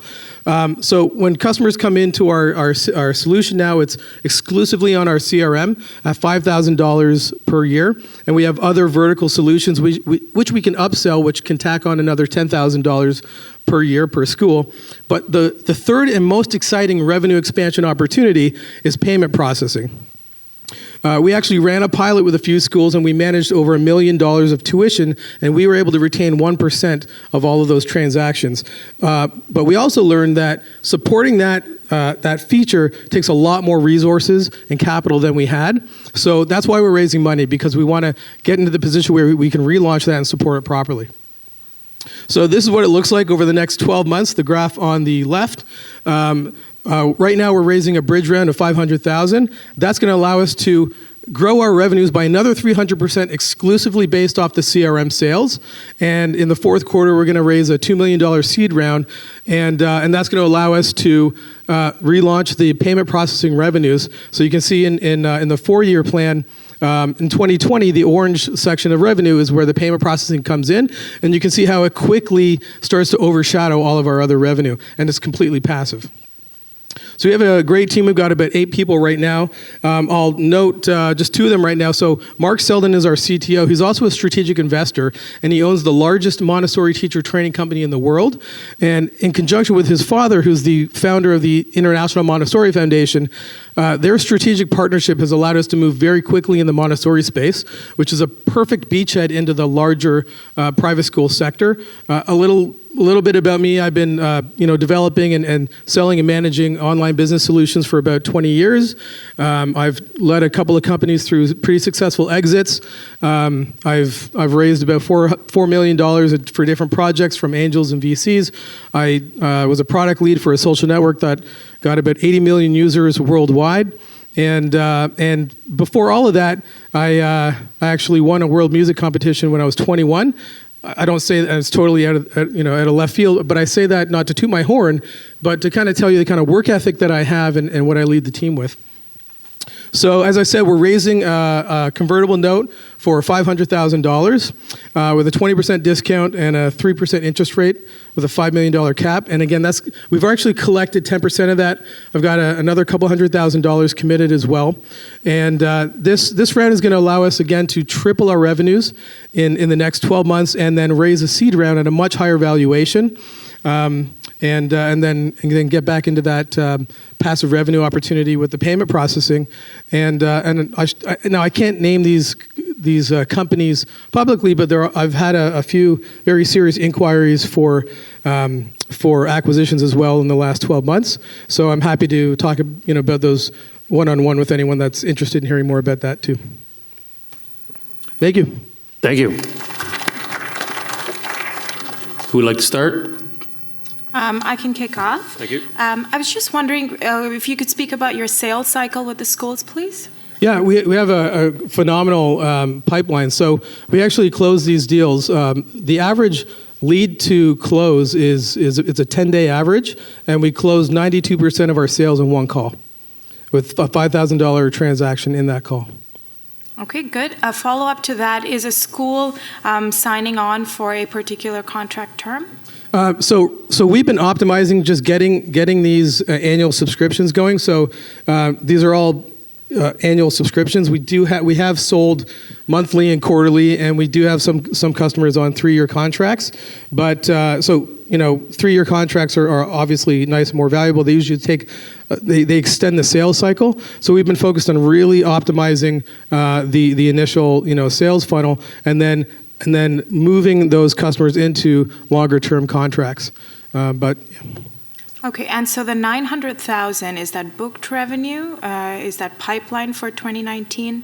Those are current customers that are on annual and monthly subscriptions. Okay, and yes, so that's an annualized figure for 2019. Yes, yeah.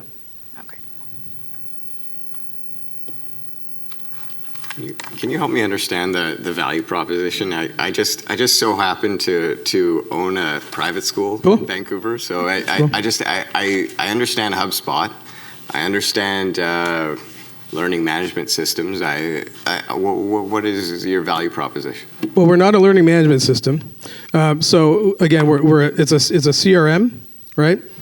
So you can look like there's a lot of learning management systems out there. There's a lot of products out there that are managing the problems that have been in the space for over 100 years with just student records and learning management systems and parent communication, things like that. But there's a major gap in the industry in that there's all of a sudden there's this new competitive landscape, and people that are running the schools are not really they're not educated or experienced or even want to be dealing with marketing. So they need a platform that, they could go find HubSpot themselves if they wanted to, but they don't, right? They don't even know most people running private schools don't even know what a CRM is. So we're giving them that platform, and we didn't, this is something that we learned after working with hundreds of customers. Is to say, oh, well, this is actually this is the problem that we're solving. This is the use case of our platform that's delivering the most value. And that's what triggered us to look at it and say, oh, okay, well, that's why. Because all of a sudden, every school I talk to schools every day, they all comment, like 20 years ago, we didn't have to know about marketing. Right? They were just, the competition was so sparse. Now there's 3 competitors on the block. So all of a sudden there's all this competition and people are having less children, so it's a much more competitive landscape.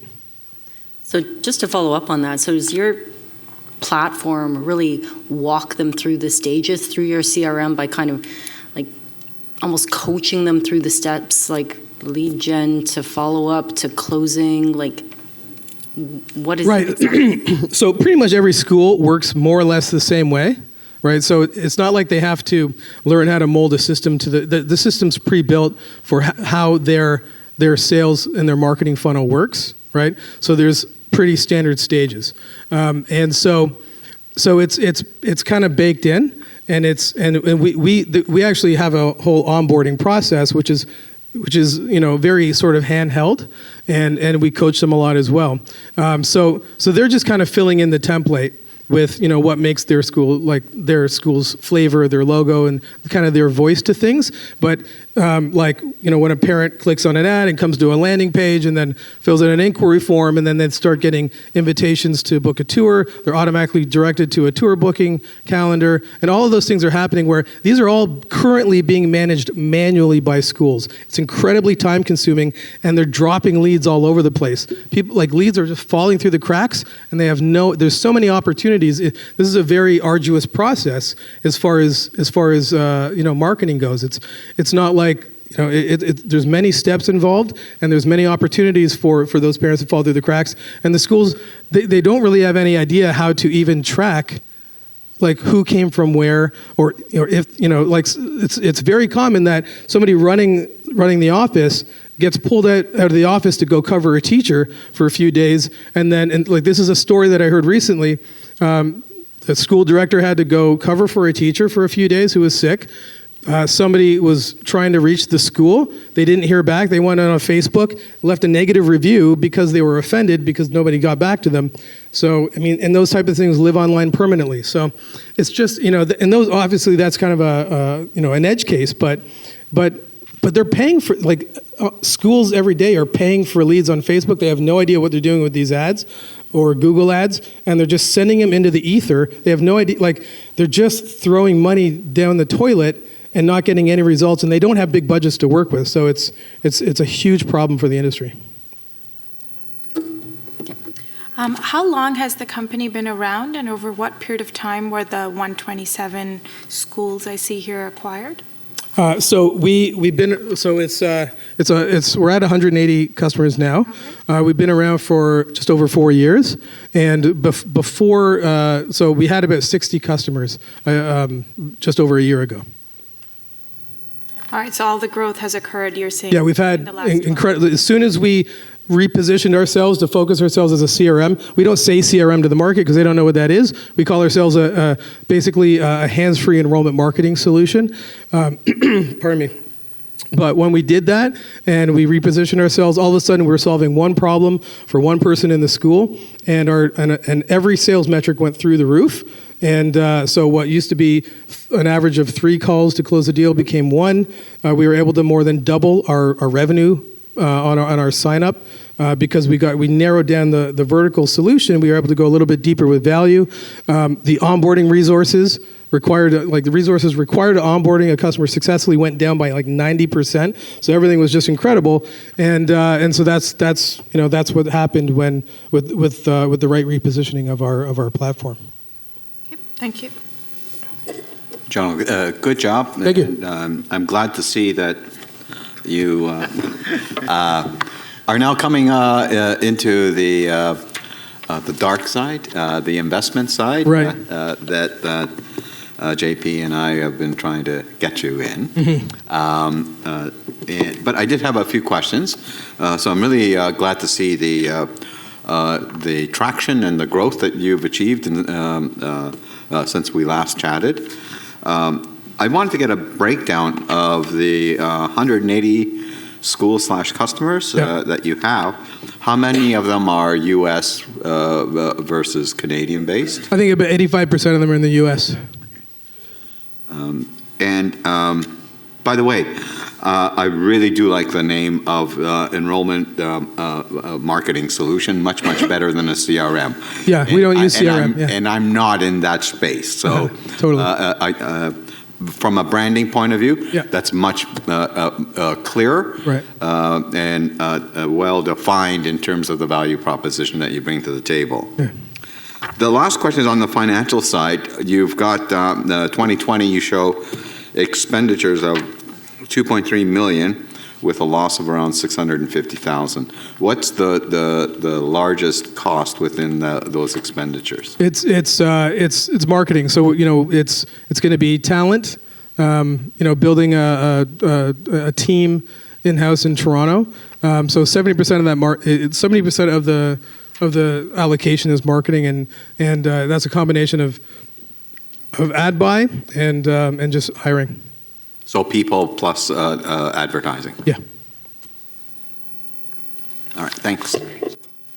What's the CRM system based on? Based PHP. Or is it? No, it's our own. Yeah. JP, do we have time for last one? One quick. Your 180 schools, how many of them are Montessori? Right now, we've got about, I'd say 80% of our customers are Montessori, and that's due to that strategic partnership. Yeah. But all along the way, we're getting Christian schools, Reggio Emilia schools. You name it. We have we even have summer camps. We have even adjacent markets signing up because they have the exact same problems. So the 40,000 private schools that's very specific. That's not accounting for preschools and childcare centers and summer camps, which takes the number up to I think well over 200,000 in the U.S. and Canada. All right, and this is something you have tested in those non-Montessori schools. We have those customers. Okay. Yeah. Thank you. Okay, perfect. Thank you very much. Thank you.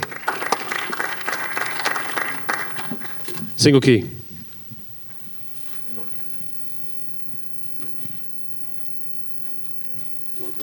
Oh, yeah, that's fine. Thank you. So we got a tab here because we don't have a mouse or a clicker, so we go there and we're good. Perfect. Awesome. Hey, good evening, guys. Thanks for joining us today. Excited to talk to you guys about Single Key. My name is Viller. With Single Key, our goal is to address the number one concern that every landlord faces. And that concern is finding the right tenant and managing their risks. If you are a landlord yourself, you're well aware of what those risks are. Now, for everyone else, let me illustrate the problem. So imagine you're a first-time investor, you just purchased your first property and are currently renting it out for $2,000 a month. Next, you find out that your tenant is 20 days behind on their rent and they're not picking up the phone. Now what do you do? Well, now you actually have to deal with the following headaches. You have to hire a lawyer or paralegal, you have to take the case to the landlord and tenant board, and you have to go through the eviction process, something that takes 3 to 4 months on average in Ontario. So while you're doing this, you've lost 4 months of rent, you've incurred legal fees and possible damages to your property, typically averaging up to $15,000. So that's a real problem. Now the question is there anything you can do as a landlord to really protect yourself against this loss? Well, the solution is our rent guarantee program. We're one of the first to offer the program in Canada and North America, and our rent guarantee program will actually guarantee the rental income for landlords to protect them against lost income from their tenants for up to 12 months or $60,000. We guarantee up to $10,000 of damages from willful damage or vandalism.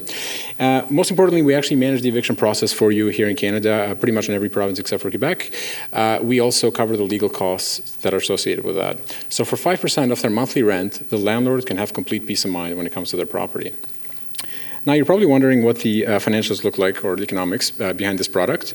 So imagine your $2,000 per month rental. You're paying 5% a month or $100 per month. We are, out of that, 3.5% will go to our underwriter to take on the liability of this financial product. $30 will come to Single Key as profit, which results in a $1,000 LTV per unit, assuming a 3-year tenure, and $2,800 LTV per landlord, given that the average landlord owns 2.8 properties, and we're focused on the small individual landlords here today. As you can see, this is a very profitable product. The question is, how do we acquire customers? Well, we actually have 2 additional services for that. Our tenant background check reports is something that we sell directly to landlords to acquire them directly, and our rental platform is aimed at realtors to capture that audience. Now, the rental platform is basically a time savings tool. This feature saves you up to 3 hours every time a realtor goes through the process of finding and onboarding a tenant. We offer to them for free as an incentive to engage them, and we make it very easy for them to upgrade their customers to our rent guarantee program. Next, our tenant background check report. For $25, a landlord can come to our website and purchase an Equifax report, a social media scan, and a background check on their customer or on their tenant. This is actually a very popular product that we sell online through Google Search. We sell about 10 of these per day, and we then call the landlord to upsell to our rent guarantee program. We're seeing a 20% conversion onto the program from the tenant background check. Let me show you guys what that funnel looks like. So currently we're spending about $2,000 a month on Google search ads. That gets us 2,000 users landing on our page, 50% creating a profile, 65% purchasing a report, and then out of those, we upgrade 20% to our rent guarantee program. So our cost of acquisition here is very low at only about $50 per customer, and they're paying for a report during that flow. So as you can imagine, we have a lot of room here to expand our marketing budget and our acquisition cost, given the high LTV for this product. And that's really what gets me excited.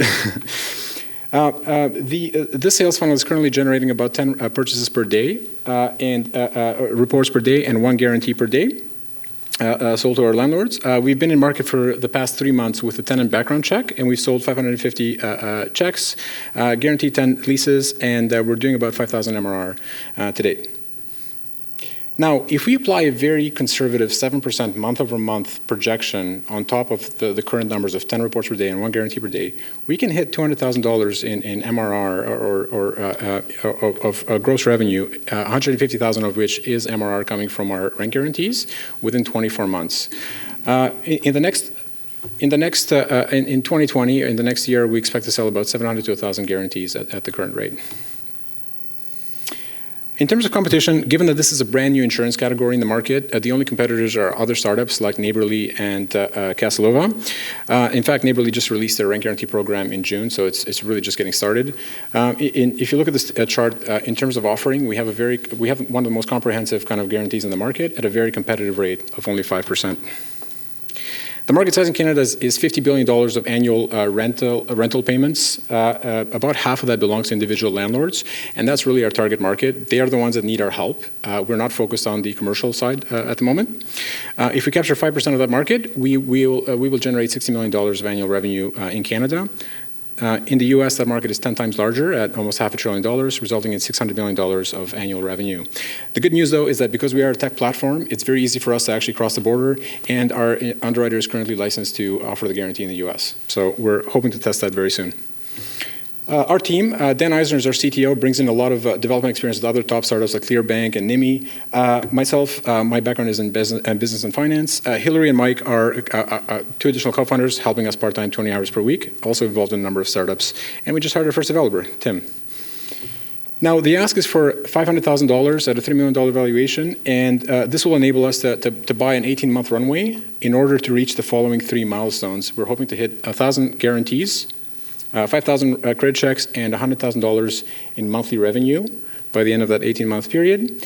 And the majority of that spend will be on marketing and operations to be able to allow us to scale and achieve these milestones. Thank you for your time and attention. Looking forward to your questions.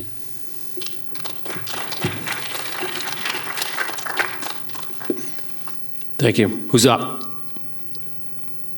Bernie? Mira? Bernie.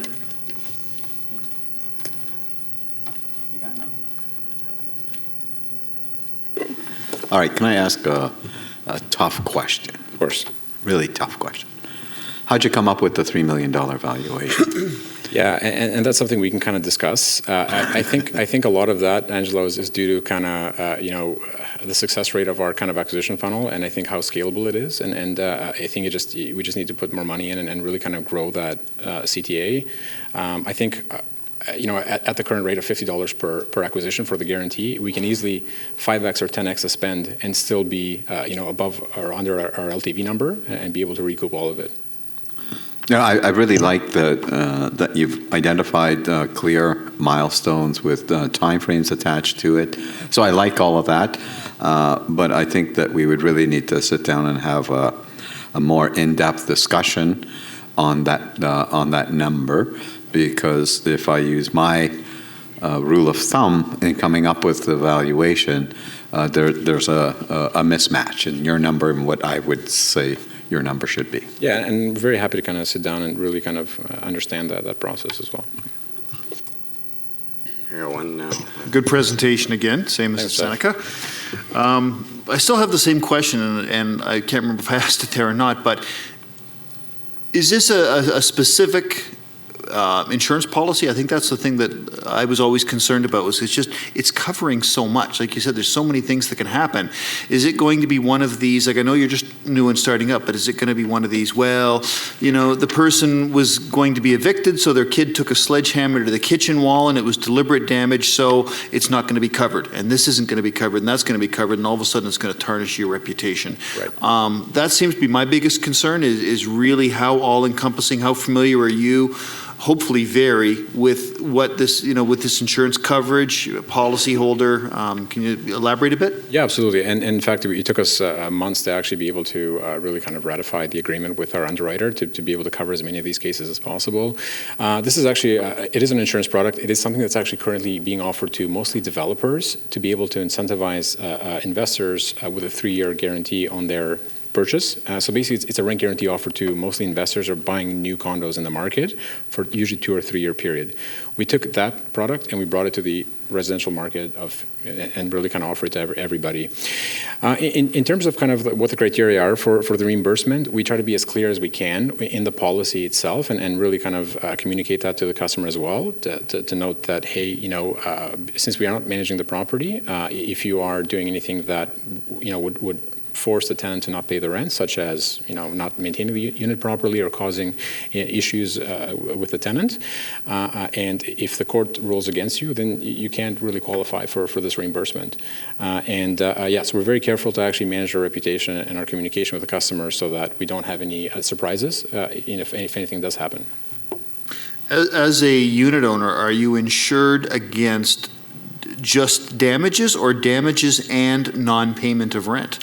Both. So for non-payment of rent, you're insured for up to 12 months or $60,000. Now, mind you, typically the loss on there is about 4 to 5 months worth of rent max. I was going to say they must cap it at some point, yeah. Absolutely. Well, we cap it at 12 months for the full lease, but typically we're able to get the tenant out within 3 to 4 months. So that's typically what we incur in terms of losses. And when I say we, it's really our underwriter that does this math, because they're responsible for or they're liable for this. And damages for up to $10,000 if it's willful damage or vandalism caused by the tenant. This is both of these are something that are currently not being covered by your landlord's insurance. So it's a completely new insurance category. It's unbelievable if it's going to be it sounds fantastic. Now, is that only going to be covered if you vet them? So I guess basically what I'm saying is, okay, we'll cover non-payment of rent, we'll cover damages, but the expectation is that your company is going to vet the prospective tenants to a certain standard? Now, we have eligibility criteria for qualifying tenants from our underwriter, yes, so basically a full Equifax report or full credit report is part of that process. We don't actually have any FICO score limitations on there. We do have employment requirements and income requirements for the tenant to qualify. But it is actually very kind of, we can approve a lot of most applicants as long as they can demonstrate that household income is at least 2x the rent, so they have affordability. We're not really, as long as we provide the required documentation to our underwriter, we're not really liable for any of the losses. Yeah. Are your competitors all using the same underwriters? They're not actually, Ben. So I think Neighborly just signed, I think they got a big investment from a U.S. insurance company, and they're using them to provide this.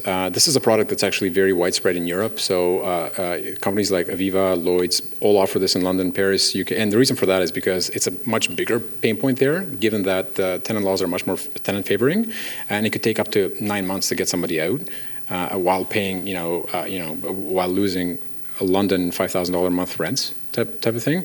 So, for example, Aviva is actually invested in Kesselova and does offer their insurance through them as well, and that's kind of their entryway to the market. But we think it's very highly priced at 10% now for the damage and rent loss guarantee. So like say the case where somebody's not paying you rent. Well, either case, I guess. Usually, as a landlord, you'd go to arbitration or something like that to try and get an award in your favor. You would go to court instead of me.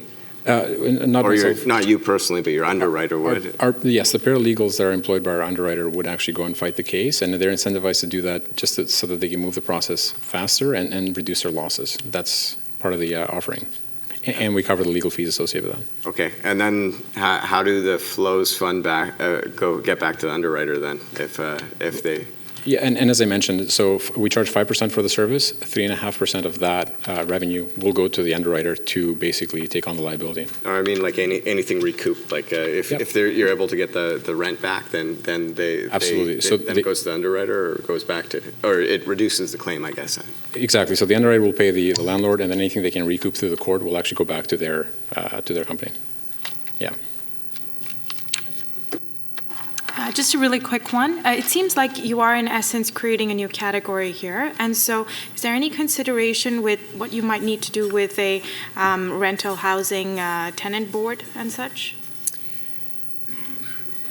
I think you're correct that we are we're really kind of championing a new kind of insurance category, which is rental insurance, in North America in general. And related to that, there are definitely some I think legal considerations to be to be considered, and this is part of the reason why we really worked hard towards finding an underwriter to help us kind of take on the type of responsibility.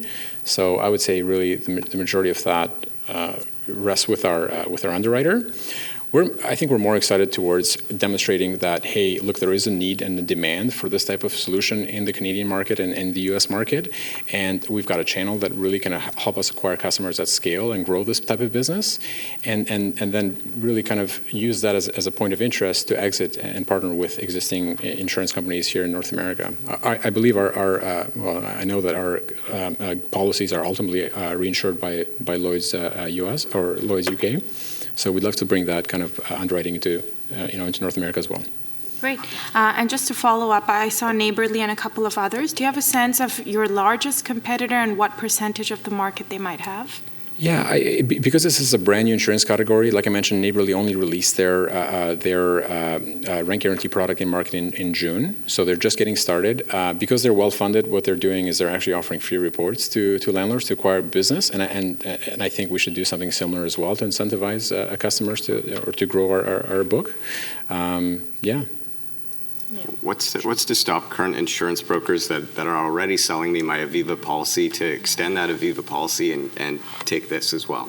Yeah, that's a good question, but Aviva has been in this space for about 2 years now through Casanova, and they've really not captured any market share whatsoever. I would say Neighborly's been more successful in the last 3 months than Aviva has been over the last 2 years. So I don't know the answer to that. I would assume that they're probably focusing on their domestic market as opposed to expanding this kind of niche insurance product into Canada.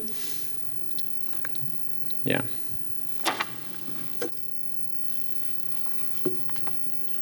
I'll throw one last question in since, sorry, Bernie. How does it work on the U.S. side for regulations and putting your product through there? Yeah, that's a good question, Jeff. So it's much more complicated. We're lucky here in Canada that we can basically kind of offer this policy in each province except for Quebec, all in one shot with the same kind of legal rules. In the U.S., we have to really kind of take a state-by-state approach. So we are likely considering to start offering or doing a pilot in possibly New York State starting early next year to get a sense of what our acquisition numbers will look like over there and the level of interest from customers, and then take our time to expand state-by-state as we really kind of learn and tackle each regulation or regulatory board as we go forward. Okay, perfect. Well, thank you very much. Thank you. Thank you.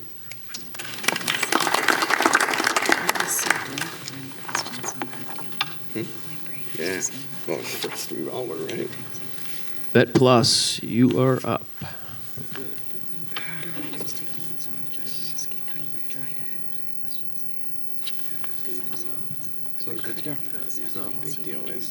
Perfect. And I'll let you know what it's good to go. Thank you. Good evening, everybody. My name is Leon Kruger. I'm the CEO of Vets Plus More. Vets Plus More is the most advanced vet telehealth provider in the market. The biggest problem we have right now is veterinarian care is expensive. The average bill just to go see a vet is $80. Biggest other problems that are out there right now are if you live in a rural community, how do you get to a vet easily? It can take you a couple hours if you're living up in northern Alaska, for example. The other issues that they have is pet parents just don't know when their pet's sick. So the biggest concern is, do I take it to an after-hours clinic that can run you $400 just to walk through the door? Or do I hold off and wait till the morning, but it could be too late? Cats are a big problem as well. Cats right now, they don't show the symptoms like a dog does. So the biggest concern is if you leave it too long, it might be too late. Vets+ More provides instant access to a registered veterinarian via face-to-face live video and texting in 103 different languages. We're worldwide, so anywhere in the world you have access to Wi-Fi or data, you can contact one of our veterinarians. The vet market, or the pet industry market, is absolutely massive and growing consistently. Right now, 67% of households in America have a pet. That's 94 million cats, 90 million dogs. Last year alone, vet care in the United States was $18.1 billion. And the average spent on a dog in America right now is $638 US and $374 US for a cat. Right now, the growth strategies, we're right now only working with cats and dogs, but we can expand to aviary, equine. We can move into lizards, exotic pets. We can go into farm animals, where it costs you on an average of $600 for a vet to come out to your farm to evaluate your goat. So we can expand into those markets. The next market that we can look at is adding a trainer. The biggest problem you have is after adoption, how do you bring in a new pet into your house that's never been there before? It's stressed. We can then add a trainer to the module where you can do a live face-to-face video with the trainer. Ease into the adoption process. Our app is extremely easy to use. You can go to the app or the Play Store, look up Vets+ More, download the app, set up a profile. Once you set your profile up, you can choose a plan. We have anywhere from 1-day access to a subscription of 1 year. Then, as easy as setting up a pet profile, you then can easily just chat with a vet via text or via video chat with a vet. We record both sides of the video translation, and we keep all records for 10 years. We have several ways we make revenue right now. We provide our vet access to the pet industry in general for after adoption. We offer it to pet insurance companies to lower their claims.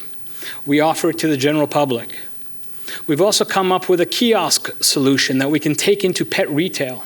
Put a kiosk in there, the customer can walk in, purchase some time from the counter, walk up and punch in a code, and they're talking live face-to-face with the veterinarian. They can talk about changing the diet or any concerns they have about their pet, and if they wish, they can go home with that same code and punch it into our app and have access in their own living room with their pet. We also lease out our software. So we have a closed-loop system providing to large vet chains. So if they want our solution, they can put their own veterinarians on, and they can use it as a closed-loop system. We've just launched a new service called Emergency Vet Protect Club. What this does is it allows you in Canada for $20.75 a month, or in the United States for $15.95, and we have different currencies for different countries. But this allows you to register up to 6 pets in your household. And if you call through to one of our vets and we feel that it's an emergency and we recommend you to go see and seek emergency help, we'll cover up to $3,000 of your bill. This is a complete alternative to pet insurance. We're not pet insurance, we're a club. So the idea is we've got that space between people that can't get pet insurance to people that can't afford pet insurance. So if your pet after adoption has preconditions, you are not qualified to get pet insurance anywhere in the world. So we fill that piece. We also provide a vet clinic application. So we turn the mom and pop vet clinic 24 hours. So we provide credits to the vet clinic. The vet clinic then either can sell or provide as a value-added service to their existing client base. And if any one of their clients uses our service after hours, one of their credits comes off. We then email automatically back to the vet on record that we've talked to Mrs. Smith at 3 o'clock in the morning about her pet Fluffy, and here's her contact information, please follow up. We do not try and take their business, we try and enhance their business. So it's a huge value added to the vet clinics, because if not, they'll lose that client to an emergency after hours clinic. And they try and retain that client because it's expensive to go to our after hours. We're currently working right now with one of the largest no-kill shelters in the world called Best Friends. Best Friends is a $300 million a year company that works with several adoption. They work with 2,800 affiliated adoption facilities across the United States. They also have the largest mastery. If there's a hurricane, disaster response units, they'll go in and help. We're also currently working with a contract with FIGO Pet Insurance. They're the most advanced technology-based pet insurance company in the United States. They have 65,000 clients at the moment. And we have built an SDK system for them. So they have an existing app. We have built our system into their existing app, so it's seamless. And we also are working with Shelter Buddy, which is a software company. So at time of adoption, the client automatically gets an email with a link to Android and Apple, and then they can download our app and start using the service right away. There is competition, but very minor competition.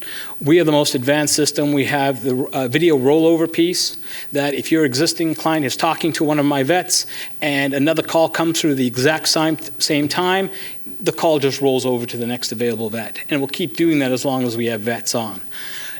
We have a multi-language pack. We work in all the countries, where our competition is based either only in the UK or based in the United States, but they do not do video. They only do email and texting, and they use vet techs, not veterinarians. So very limited to what they can do. Right now, we're bringing in about $250,000 a year with our contracts. It all changed as of yesterday. We just did a deal with the University of Tennessee. They have a nonprofit group that just got a $2.8 million grant offering care to the underprivileged. So they've signed up 2,000 families that they will pay on behalf of for vet care. So they're paying us for 2,000 families for Emergency Vet Protect Club. So that starts December 1st, next month. And we're going to expand out. Their model is a 3-year platform, and they're looking to expand out to 5,000 families and then bring it to other cities. So currently, we're looking at projections of next year of about $1.6 million, and the following year, a 30% increase, probably around $2.7 million. Our team, Dr. Bob Watson, 35-year veterinarian, owned his own practice for more than 30 years, works for us. He looks after our vets right now, hiring them. He watches all the videos and reads the texts. He makes sure that we're giving the best service back to our clients on every single call. Vanessa Traveld is our marketing guru. She worked for the Humane Society of Hamilton. She built out a brand new adoption program and foster program. She brings her expertise into Vets Plus More and expanding our model right now. And myself, 14 years in the IT business. My main focus back then was with long-term care retirement. We took the long-term care retirement pieces from paper to electronic, so electronic medical records. And I felt that people spent more money on their own loved ones, or more money on their pets than their own loved ones, so I kind of got into the pet industry. I'm asking for $350,000 as an equity investment with a $3 million evaluation. I'm looking to hire a full-time social media person. That's not my forte, so I need somebody to help. I'm also looking to advance our bringings on. We are trying to advance the ability to do a video translation piece. So if you're talking to my vet via face-to-face video in Greek, she's hearing it in English, she will respond back in English, you'll hear it in Greek. That's something we're very passionate about building, so we can expand this model to other countries and bring it around the world. Thank you very much for your time. Thank you. Sorry we went over there, so you guys are going to have to go quick on questions. Thank you. Hey, Leon. I was just wondering, on your business model slide, I saw sort of 7 different areas through channels through which you can potentially make money. Correct. I'm just wondering, off those 7, any of them proven, tested, where do they stand, and how much of that, the development, how does that tie into your revenue projections as well? Okay, so we have several fingers out there. So yes, we are currently working with pet insurance companies. They pay on behalf of all of their existing clients, and then we give them, provide them the service. We also are doing the general public right now, so that's active and running. We also work with a private white labeling of an app. So for Best Friends right now has a white label app with us. They then pay us a fixed fee per month for up to, say, 10,000 clients, and they go out and give the service away to up to 10,000 clients a month. And then we also are now working with our Emergency Vet Protect, which we just launched last month, and we've already brought on 160 people in the first month. So, and without really even advertising yet. So those are the main 3 focuses. The next main focus is retail. Nobody's ever done retail like this. We can sell gift cards at a retail level where you can walk in and purchase a 3-month vet access at a retail level with a gift card. Yeah, good. Just some feedback for what it's worth. The way you just sort of explained it with the 3 main areas of focus, that might be a bit more helpful if you explained it that way, rather than sort of breaking it down into granular. Too many? level. Fair enough. Thank you. With respect to the Emergency Vet Protect, what I'd like to understand is how you can offer that at that price. Okay, so just to elaborate a little bit further. So, like, if you look in the market for insurance for your pet, like the cheapest price you'll see is maybe $22. Correct. So how do you offer that the vet services plus an insurance product at that price? It's not an insurance product, so we try and stay away from that because we are not part of any regulatory body whatsoever with regards to insurance. We provide you as a club membership. So what we do, if you have to call one of our vets before we can activate the Emergency Vet Protect piece for the monies that we pay directly to the vet. What we also, the calculations work out to less than 0.5% of those people will actually use the service correctly. If we can triage your pet, it's not an emergency. So you'll be contacting our vet first. We quantify if that's an emergency or not. If it is, and it truly is, there's 2 stipulations. There's a 5-day grace period, and also you have 4 hours to get to a vet if it's truly an emergency. Strictly because we just don't want your pet suffering for any reason. So we make those stipulations. Outside of that, if we can triage your pet for any amount of time, it's not an emergency call. So we have a very limited liability piece involved.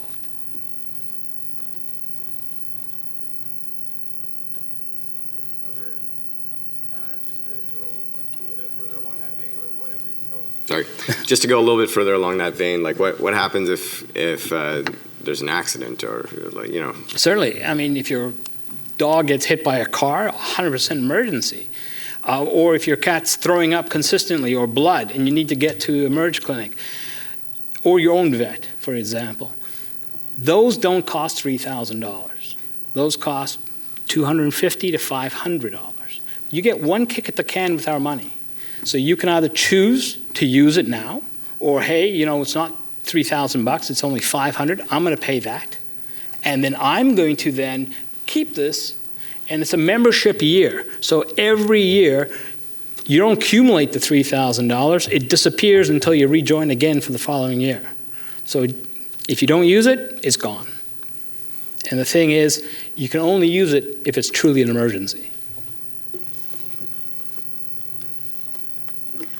Just have a quick question. You mentioned that you're going to keep records for 10 years. 10 years. Is that That's regulatory? part of the mandatory college requirements, that if there's any issue, they want to have the ability. So we just decided to keep them in the cloud for 10 years. So we record both sides of the conversation via video, and we keep all text strings. And as far as your veterinary pool, is that something that you've established? Like, how long have you been We've around? been alive for 4 years. So we have outlasted some of the competition that started up. There was a person that started up in Toronto, lasted about a year. They're very focused on one little area. We're focusing on English-speaking countries right now that just have mass markets. So how many countries are you currently in right now? We're in Australia, South Africa, UK, and North America.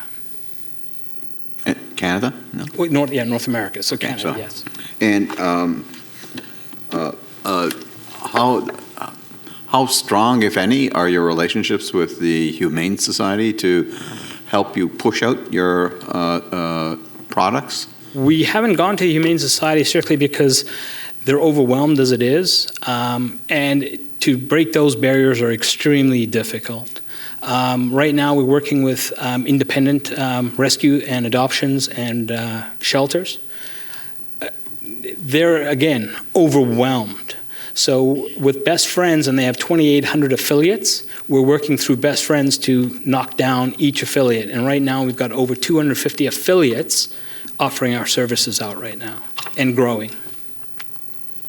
Okay, perfect. Thank you very much. Thank you. Group cuts.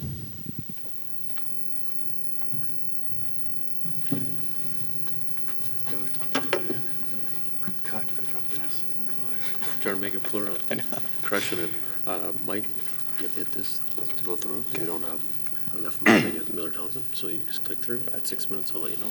And then at 16 minutes, I'll let you know. Thanks. Hey everyone, my name is David Howe, and I'm the co-founder and CEO of CryptCut. Had some familiar faces I've seen in Toronto. I'm from Halifax, so I came up here today for this pitch.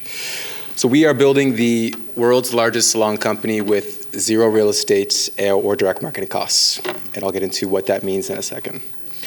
Today, consumers have two less than convenient options for their hair services, haircuts or styling. So first is the trendy barbershop or salon. Typically that's booking months out, so you have to book 1 or 2 months in advance. It gets very pricey, so haircuts, if any of you go to a trendy kind of barbershop or salon, you're paying maybe $40, $50 for a man, hundreds of dollars for a woman. And half of all salons don't have booking software today, so you typically have to call in for an appointment, which is not acceptable in today's technology-driven world. The alternative, which is the discount hairdresser, has its own inconvenient situation. Typically, it's a walk-in appointment only, so inconvenient in its own way. You don't know if you're going to spend 10 minutes or 2 hours trying to get a haircut. The quality is hit or miss, so you don't know if the provider is going to be very good. And in general, it's just not a very kind of convenient experience. So today's consumers really do demand convenience and want things now and want it done well. And this is what we do with hair. So we provide haircuts and styling to employees on site at their workplace. So we remove the traditional real estate costs that salons are forced to pay. So salons pay upwards of 65% of their revenue back into real estate costs. The largest salon chain in the world, or North America anyway, is called the Regis Corporation. They do $1.7 billion in revenue. They are a public company. 65% of their revenue is going back into real estate costs. And in turn, this gets passed on to the clients for their haircut cost. So we've partnered with over 200 companies now, companies like Dropbox, Target, Tinder, WeWork, Match.com, EA Sports. All of these companies are our partners. We visit on a regular basis, typically once a month, to provide haircuts and styling to their staff right on site at the office. Some other fun metrics, so we have 210 locations. We're doing about $300,000 in revenue run rate, so about $25K last month in revenue. We are on pace for our first 1,000 plus appointment month this month, but today we've done just under 8,000 appointments. We're in 6 core markets, so we're in San Francisco, LA, New York, Toronto, Dallas, and Halifax back home. We have about 15 stylists serving all those partnerships, so we're very efficient with our stylists. 9 full-time staff, average client rating of just under 4.9 stars, so very happy clients. So those are all some fun metrics, but underlying, which really excites me, is we shifted our model about 4 months ago. So 4 months ago, we also did at-home services. And much like I heard from the swim company, we were kind of building tools for stylists to run their own business. And 4 months ago, we switched to being corporate focus only, so only partner with companies to provide haircuts on site at these offices. And last month in October, 50% of all of our appointments that were eligible to be actually repeat clients were repeat clients. So this is exciting because it's kind of a underlying trend of we feel like we're getting closer to product market fit. Typical salons only see about 25-30% of their first-time clients being repeat clients, so we have very high repeat client rate there. Monthly revenue growth rate of 33% since July, and in the 2 months in the summer, so July, August, we did 661 appointments. The 2 previous months, we did almost double that, so 1,200. And this month, we're on pace to do 1,000. So we're really starting to pick up the steam with the partnerships and appointments that we have. So there's kind of 3 stakeholders what we do. So we ultimately charge the clients at the offices for haircuts and styling. So as a client, you would pay $25 for a haircut. So the company pays nothing. So first and foremost, today's clients are demanding convenience, so we're offering them a fundamentally better way to get their hair done. So we offer it at the office, which is way more convenient. So typically you're traveling 1, 2, 3 hours to go to the barbershop or salon. You may be waiting in line. We do all of our services in 30 minutes in a meeting room across the hall. So you're at your computer, you're working, you're getting a fade like JP, you're getting a blowout, you're getting whatever you want in 30 minutes, and then you're back to your desk. It's a really awesome experience for clients. It's also less expensive than salons. So on average, haircuts in North America cost for men about $28, women $43, and that's the average. All of our services are $25 flat, so we're less expensive than the alternative solutions are. So we really feel good about being fundamentally better for the client, where the money's coming from. And lastly, it's a really delightful experience. So we're totally app-driven, so as a client, you book your appointment through the app. You book and pay through that. You see your stylist, pick your time, you leave your rating review at the end, leave a tip, all of that done through the app. We try to make it super seamless. We kind of mimic ritual in that way. And also the on-site experience of actually getting your hair done. So the mundaneness, we don't have exciting jobs. At startups, a lot of people work at kind of offices that are maybe not too exciting. So getting your hair done for 30 minutes, having some music play, talking to a stylist, because kind of escaping that mundaneness is really awesome for the clients. For the stylists, so we actually employ or contract all of our stylists. So the average stylist doesn't make a huge amount of money in North America, about $25K a year. So we pay them a fairly competitive salary. So for them, they actually love that predictability of income. They love being outside of the salon, so a lot of stylists actually don't love being in the salon environment, so the ability to work in these offices every day, be independent, is really valuable to them. And probably the most important is they love working Monday to Friday, so typically as a stylist, you're working nights and weekends. About 80% of our stylists are parents, so the ability to work more flexible work schedule is really valuable. And lastly, the partners. So this is the Dropbox, this is the LinkedIn's, this is the partners we're signing up. Typically going to the HR manager, office manager, that type of internal champion.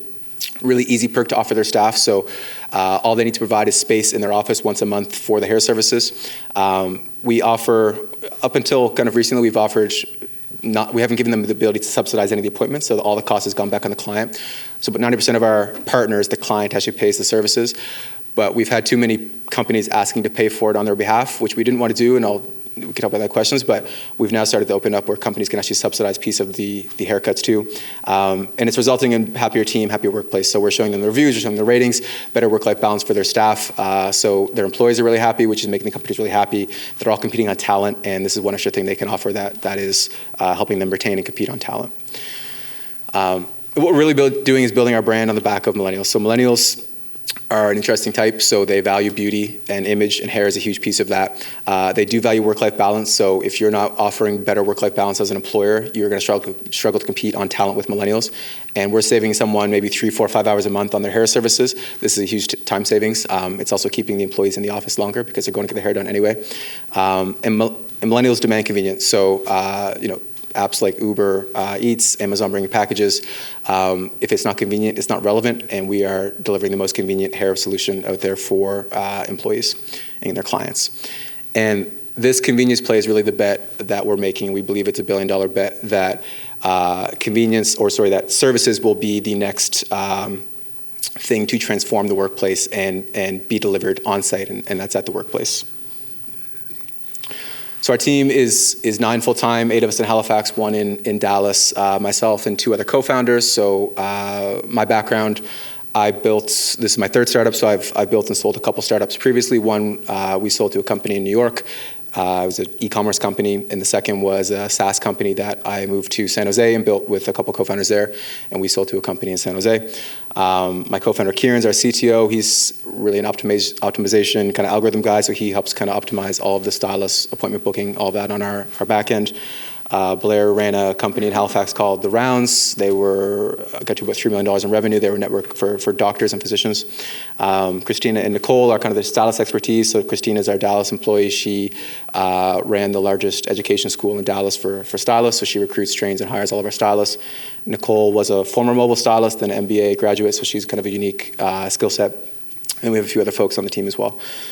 So we are raising $750,000.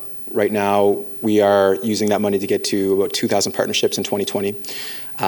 So I'm here today looking for a couple angel investors between 50 to 100K to help finish out the round. I say the valuation is TBD. It's going to be the range of $3 to $4 million pre-money. Will be finalized in the next couple of weeks by the lead investor, but that's the range it'll be. And we're looking for a few value-add investors to help fill out the round. Appreciate it. Perfect, thank you. Mira? Yeah, I might as well start. At first I wrote down like employer benefit, ? And then obviously that fleshed out as you went through the presentation. Hairstyling is obviously one service offering that you can bring. Have you thought about like esthetician or other services that could be a fit without having too much infrastructure kind of requirement? Yeah, so when I talk about building the world's largest salon, we definitely want to add more services, and we already have started to test a few of them. So esthetician is the easy one because a lot of our stylists are estheticians as well. So right now, the average company to us is worth about $5,000 a year, so that's what's spent on hair revenue for the year. We make it roughly 40-50% margins on that. But we think we can start to 3 to 4x that revenue by adding new services. So things like makeup, nails, massage, really anything that's convenience related. Right now it's all beauty related, but anything we can do convenience wise. So the bet or the strategy is that we first get the partners, we can begin to add on net new services easier than if we had a bunch of services today, right?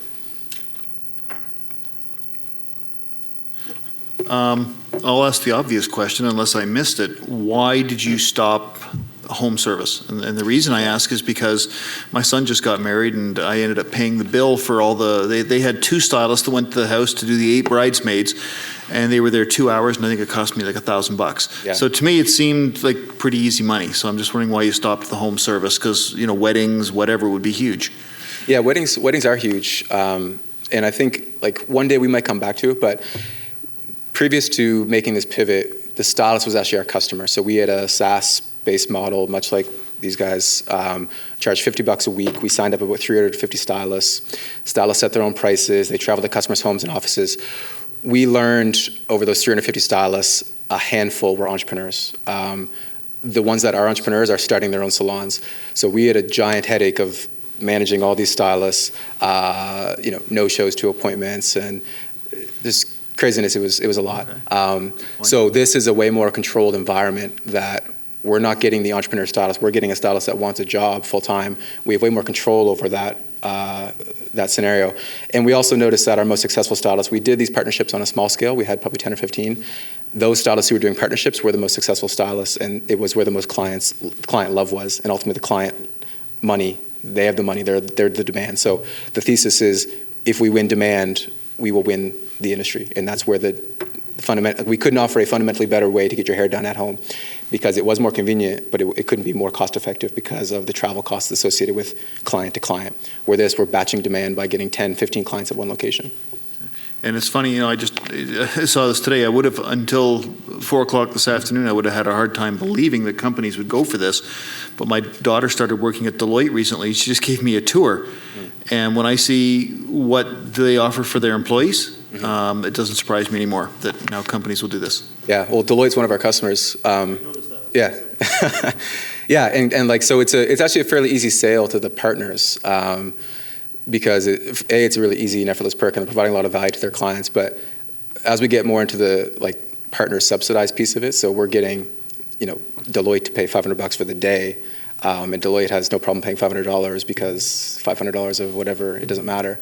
But that's where we start having more predictable revenue. So right now, that's all service-based transactional revenue. We're getting closer and closer to being more predictable revenue. And on the same side, we're also launching memberships for clients. So let's say you work at Deloitte, we get you to pay, let's call it $22.50 a month instead of $25 to commit to once a month hair service. So lots to be done on that side. But first and foremost, it was we need to solve for product market fit. And we feel like we've done that with what we're doing here. So we're starting to really scale it up. Hey, David. Hey. Good seeing you. You too. By the way, I really like the pivot and the shift from that direct to consumer model that you had to the partnership model. So, and also kudos on the traction that you've gained in terms of signing up a fairly strong level of partners. The one question that still sort of I grapple with is what is the exit strategy and who would be a likely candidate for that? Yeah, there's lots in my mind. The most likely to me is one of these very large salon chains. So the two that I mentioned, one is called the Regis Corporation. They do $1.7 billion in revenue. Real estate driven, super inefficient model. So if we actually are onto something, if we're winning the clients' hearts and minds, we become very valuable to them for obvious reasons. They already have the stylists, they have the cash to actually make an acquisition, and there's a few players like that. So Sports Clips does $650 million, and there's a few players like that. But to me, the more likely is there's other players in this space in terms of on-site beauty perks and on-site perks in general. So, companies that are doing food for the office, companies that are doing massage at the office. I believe that there is going to be one player who owns the entire ecosystem of perks at the office, and not just hair, not just food, but everything. So, one example of that would be a Ritual, as an example, might be a possible acquirer. One of our competitors is called Glam Squad, and we've kind of been chatting with them a little bit. They've raised about $25 million from companies like SoftBank, so they have deep pockets. They do the at-home side, and they've kind of done that well. And what I said to them was the best approach to actually build the at-home market is to actually do it through the corporate channel, because you're getting the brand awareness. So our 210 companies, we're actually hitting 150,000 people every month at those companies with our brand and our message. So we're only getting 9 or 10 to book the appointments because we can only do 12 or 13 on site at a day. All 150,000 are hearing about us on a monthly basis. So there's a lot. There's companies like L'Oreal who do $47 billion in revenue that sell product that would find our customer base very valuable. So those are a few examples. So here in the forecast on the sheet, you've got $6.5 million of revenue 2020. Up there, you've got $5 million. Where are you at right now? $300K annual. So that's the annual run rate right now. So last month's revenue was $25K. So that's what I'm saying. That 2020 year, when does that finish? End of 2020. December? Yeah, December. Yeah, so I think I heard someone say earlier, aggressive growth. So ultimately, we are very aggressive, and we think we can do it. That is aggressive. But I know the game that I'm playing too. It's startups, it's high growth, so that's what we're going for. It's not that unreasonable. It's about 2,000 partners. Today we're at 210 or so, and we have no salespeople. It's been the founders selling. So the question is really, can we actually kind of operationally scale it versus, and that's the underlying technology of it all. So I don't think the partner number is not the risky piece of it to me.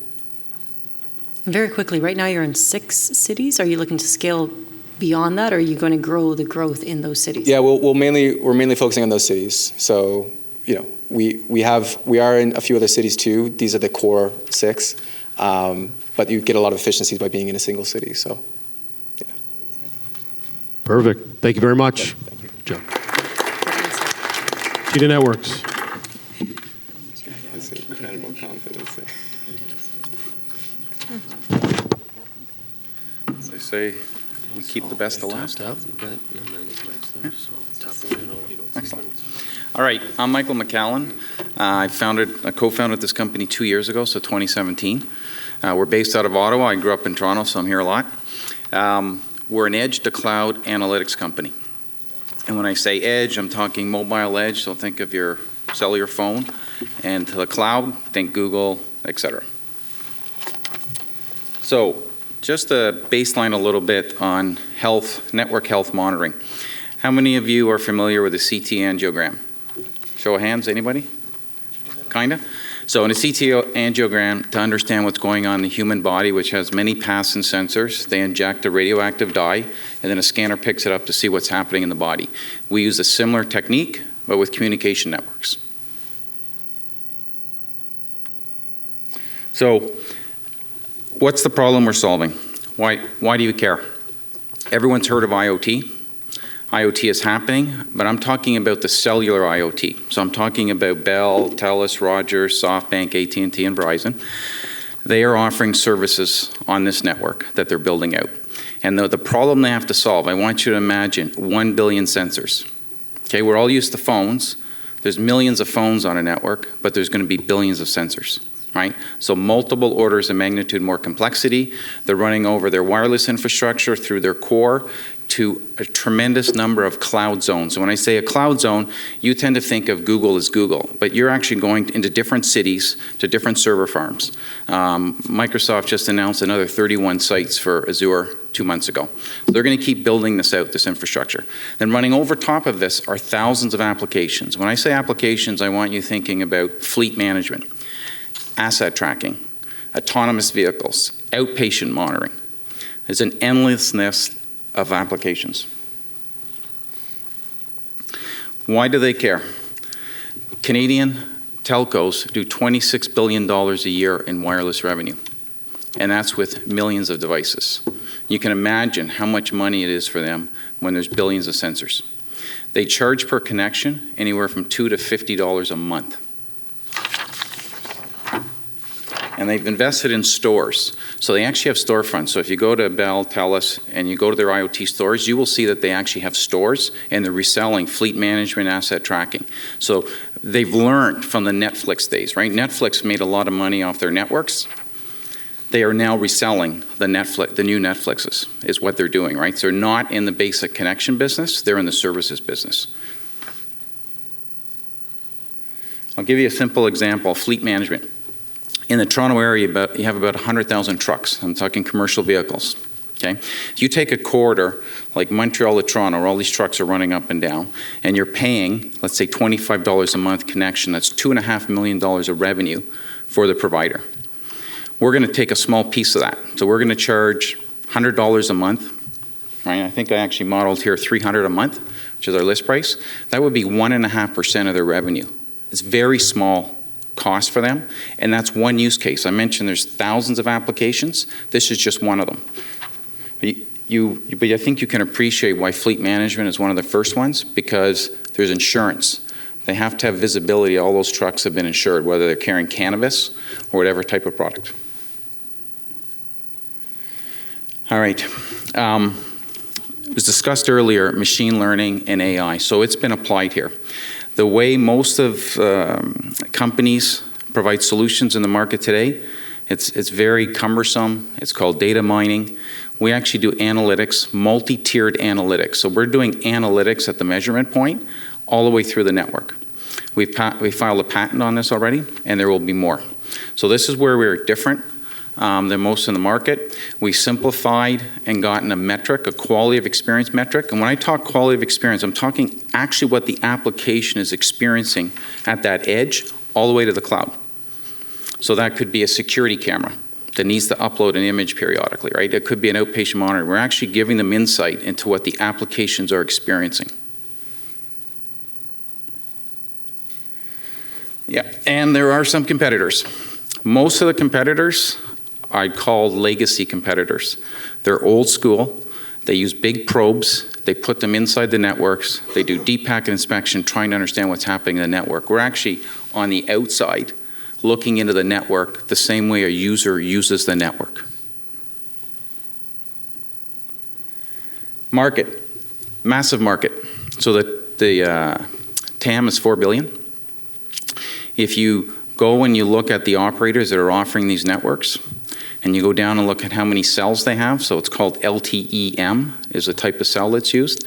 There's 3.7 million today. If we succeed at 1% of that market, that's $45 million of revenue. By 2024, with the introduction of 5G, that becomes a $189 million revenue opportunity. It's got a significant CAGR, 33%. Acquisition costs of these customers, so we're talking the Bell, the TELUS, and Rogers of the world, it's about 6 to 18 months time frame, and then you have them for 5 to 10 years, right? You become part of their network. So customer traction. So we have a lead customer, we're an approved supplier. They paid for a trial that we just completed at the end of October, and now we're working on a large order for 1,000 deployments, which is 80K MRR just from one customer. Revenue. So we're forecasting to finish next year at $500,000. So our deployment, we forecasted our deployment to actually start in the middle of next year. So we have to take the POC, so the seed round that we're looking for is to finish commercialization, what we trialed. We start that ramp. We exit that ramp at about 200 deployments a month. Okay? By 2023, it's a $31 million is our revenue forecast, and we think that's conservative. Experienced team. So I'm fortunate to have a lot of people around me from the networking industry. So big name companies, Nortel, Dell, EMC. Fahim leads the sales group. He has international experience. We've already started talking to international customers. Everyone on my team has experience with connections into AT&T, Verizon Wireless, Bell, TELUS, et cetera. So we all have those relationships. We've all deployed in those customers' networks. I also have quite a few advisors, CEOs of other startups in Ottawa. Debbie Weinstein has helped start a lot of companies in Ottawa. Some of you may know Debbie, as Mark Murray as well. Partners, so I've gotten very good government support. So the government has provided significant dollars into my company. And I'll talk on the revenue side.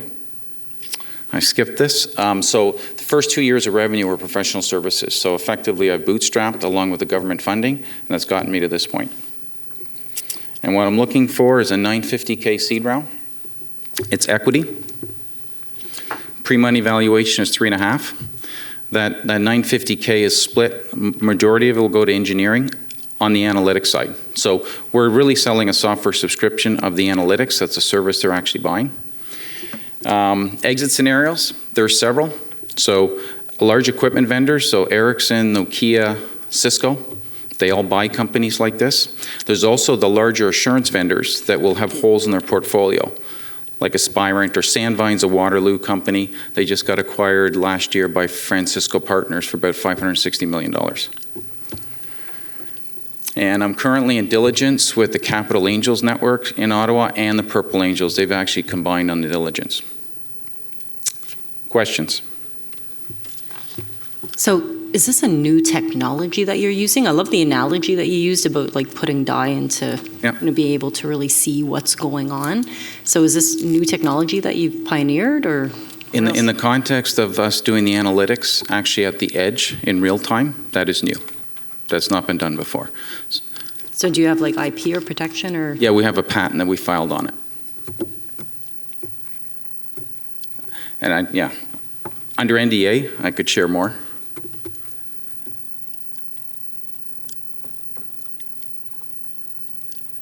Are you familiar with Fleet Metrica and the technology they have in?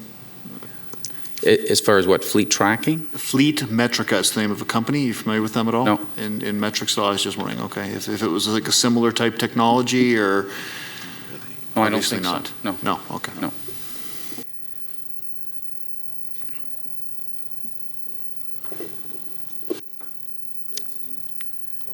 Great seeing you again.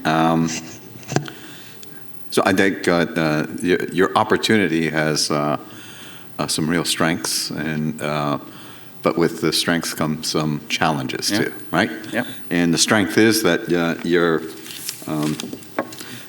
you play in a really large market potential. Yes.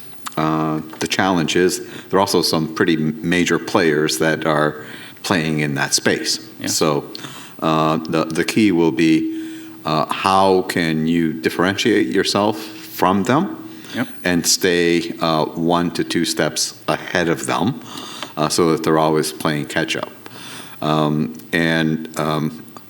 I'd like you to sort of comment on how you, what your strategy is on keeping ahead of the other players. Yeah, so I think our strategy from a channel, and it actually ties in our channel development, is with partners. So while I'm focused on IoT because there's an intensive business model for the network operators because they're charging per month and they're buying per month, it's like a phenomenal business model for them. I focused on the service providers to get traction with them, but my real plan is to address the channel with potential acquirer, which is going to be the Ericsson and Nokia of the world. So those 2 companies I'm mainly targeted on. I'm actually in a smart city trial with one of them. So I'm very much focused on working with them because they're the ones that are deploying the networks for the network operators. I'm very much focused on partnering with them to help them solve the problems of the customers. So that's where I see how I keep my distance from the other competitors in the space. And the smart city sounds really interesting. Where is it being done? Is it? So there's a test track in Ottawa, paid for by the city. It's called L5. So we're in the Invest Ottawa. I'm actually have quoted them on a service now because I'm helping them run their network. And the 2 angel groups, the Purple Angels and the National Capital Angels. Capital Angels. Yeah. How much of the 950 have they are they looking at? So my estimate. So we're in the diligence phase now. Okay. So we just had a 3-hour meeting last Thursday. My expectation is probably about 250. Okay. And I'm engaged with a couple of larger companies here in Toronto. And I just had a call last week with New Stack Ventures that invest in IoT companies. Okay, great. Thanks. Hi, just one quick one from me. This latest contract that you just signed on, could you describe the nature of that agreement? Okay, so that was a paid trial, right? So it was a one-time fee. It was for 30 days. And it was actually intended to be a fixed trial, so they actually wanted us to monitor. It was across Canada. We were in 5 cities. So we're monitoring their network in 5 cities. Then they asked us to do a mobility test. So when I gave you that example of the fleet, we actually did see what fleets are seeing up and down that corridor. And we've given them those reports. So now we're in a process of, okay, now you've seen that we can do what we said we can do. Our analytics work. We find issues in your network. We found outages. There's all sorts of things we found in their network. Now we're in the process of, okay, now let's go to deployment contract. There'll be some different groups involved at the table inside that operator. But that's the process we're in now. Okay, so you'd say just starting those sort of longer-term conversations at this point? Yes. Yeah, so for the way they work is you have to do a field pilot first to demonstrate the technology. And this is all new. Like what we're doing and what the customer's doing is all new because they've just started deploying these IoT networks. For the current contract that you're looking at, the 80,000 MRR, how active are your staff members on that contract? Are they continuously daily ordering, how many staff members does it take to deliver that? Oh, so I'm Fahim, my salesperson. It's the relationships are at the executive level, right? So we're helping to orchestrate certain executive conversations with our sponsors in that account because it's just one customer that'll purchase all of that. Okay. I mean, in terms of the whole monitoring process, do you need a person looking at code or crunching numbers or like? No, this is all done automatically. In fact, this app will run on your phone. If you ever want to see how your real phone experience is, will run on your phone. It's all automated. So other than deciding where they want to place this in their network, there's no effort on their part. So for the trial that we did, we put it on an edge compute device. It was shipped to the site. They plugged it in, powered up, and started producing reports. And this is different than traditional vendors in the space. They get the customer to engineer the monitoring system. We've automated it, and it's one of the key elements of what's in our patent. So you got a blend of a hardware and a software play? So you just talked about edge something that installed somewhere physically? Yeah, so the one challenge is, you need to run on something, right? We're actually connecting to the cellular side of the network. So we have our own device. I don't expect that to be there long term. And my business model is based on the analytics. So that's just a necessary thing to be there. But it will most likely end up on the gateways, which is like the gateways in your home. It'll be on the gateways is where it'll end up.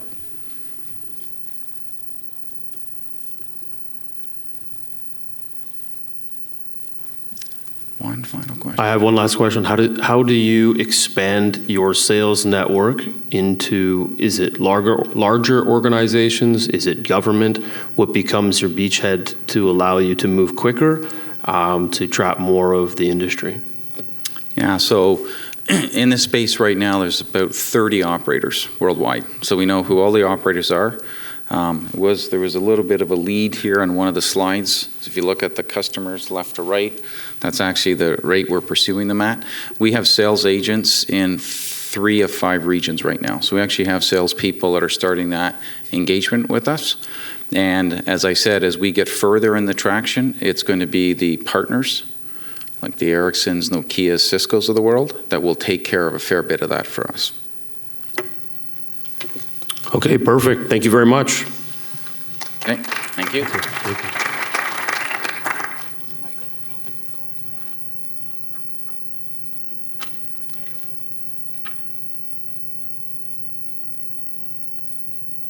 Okay, well, we are now at the end of our runway. We have seen 10 companies.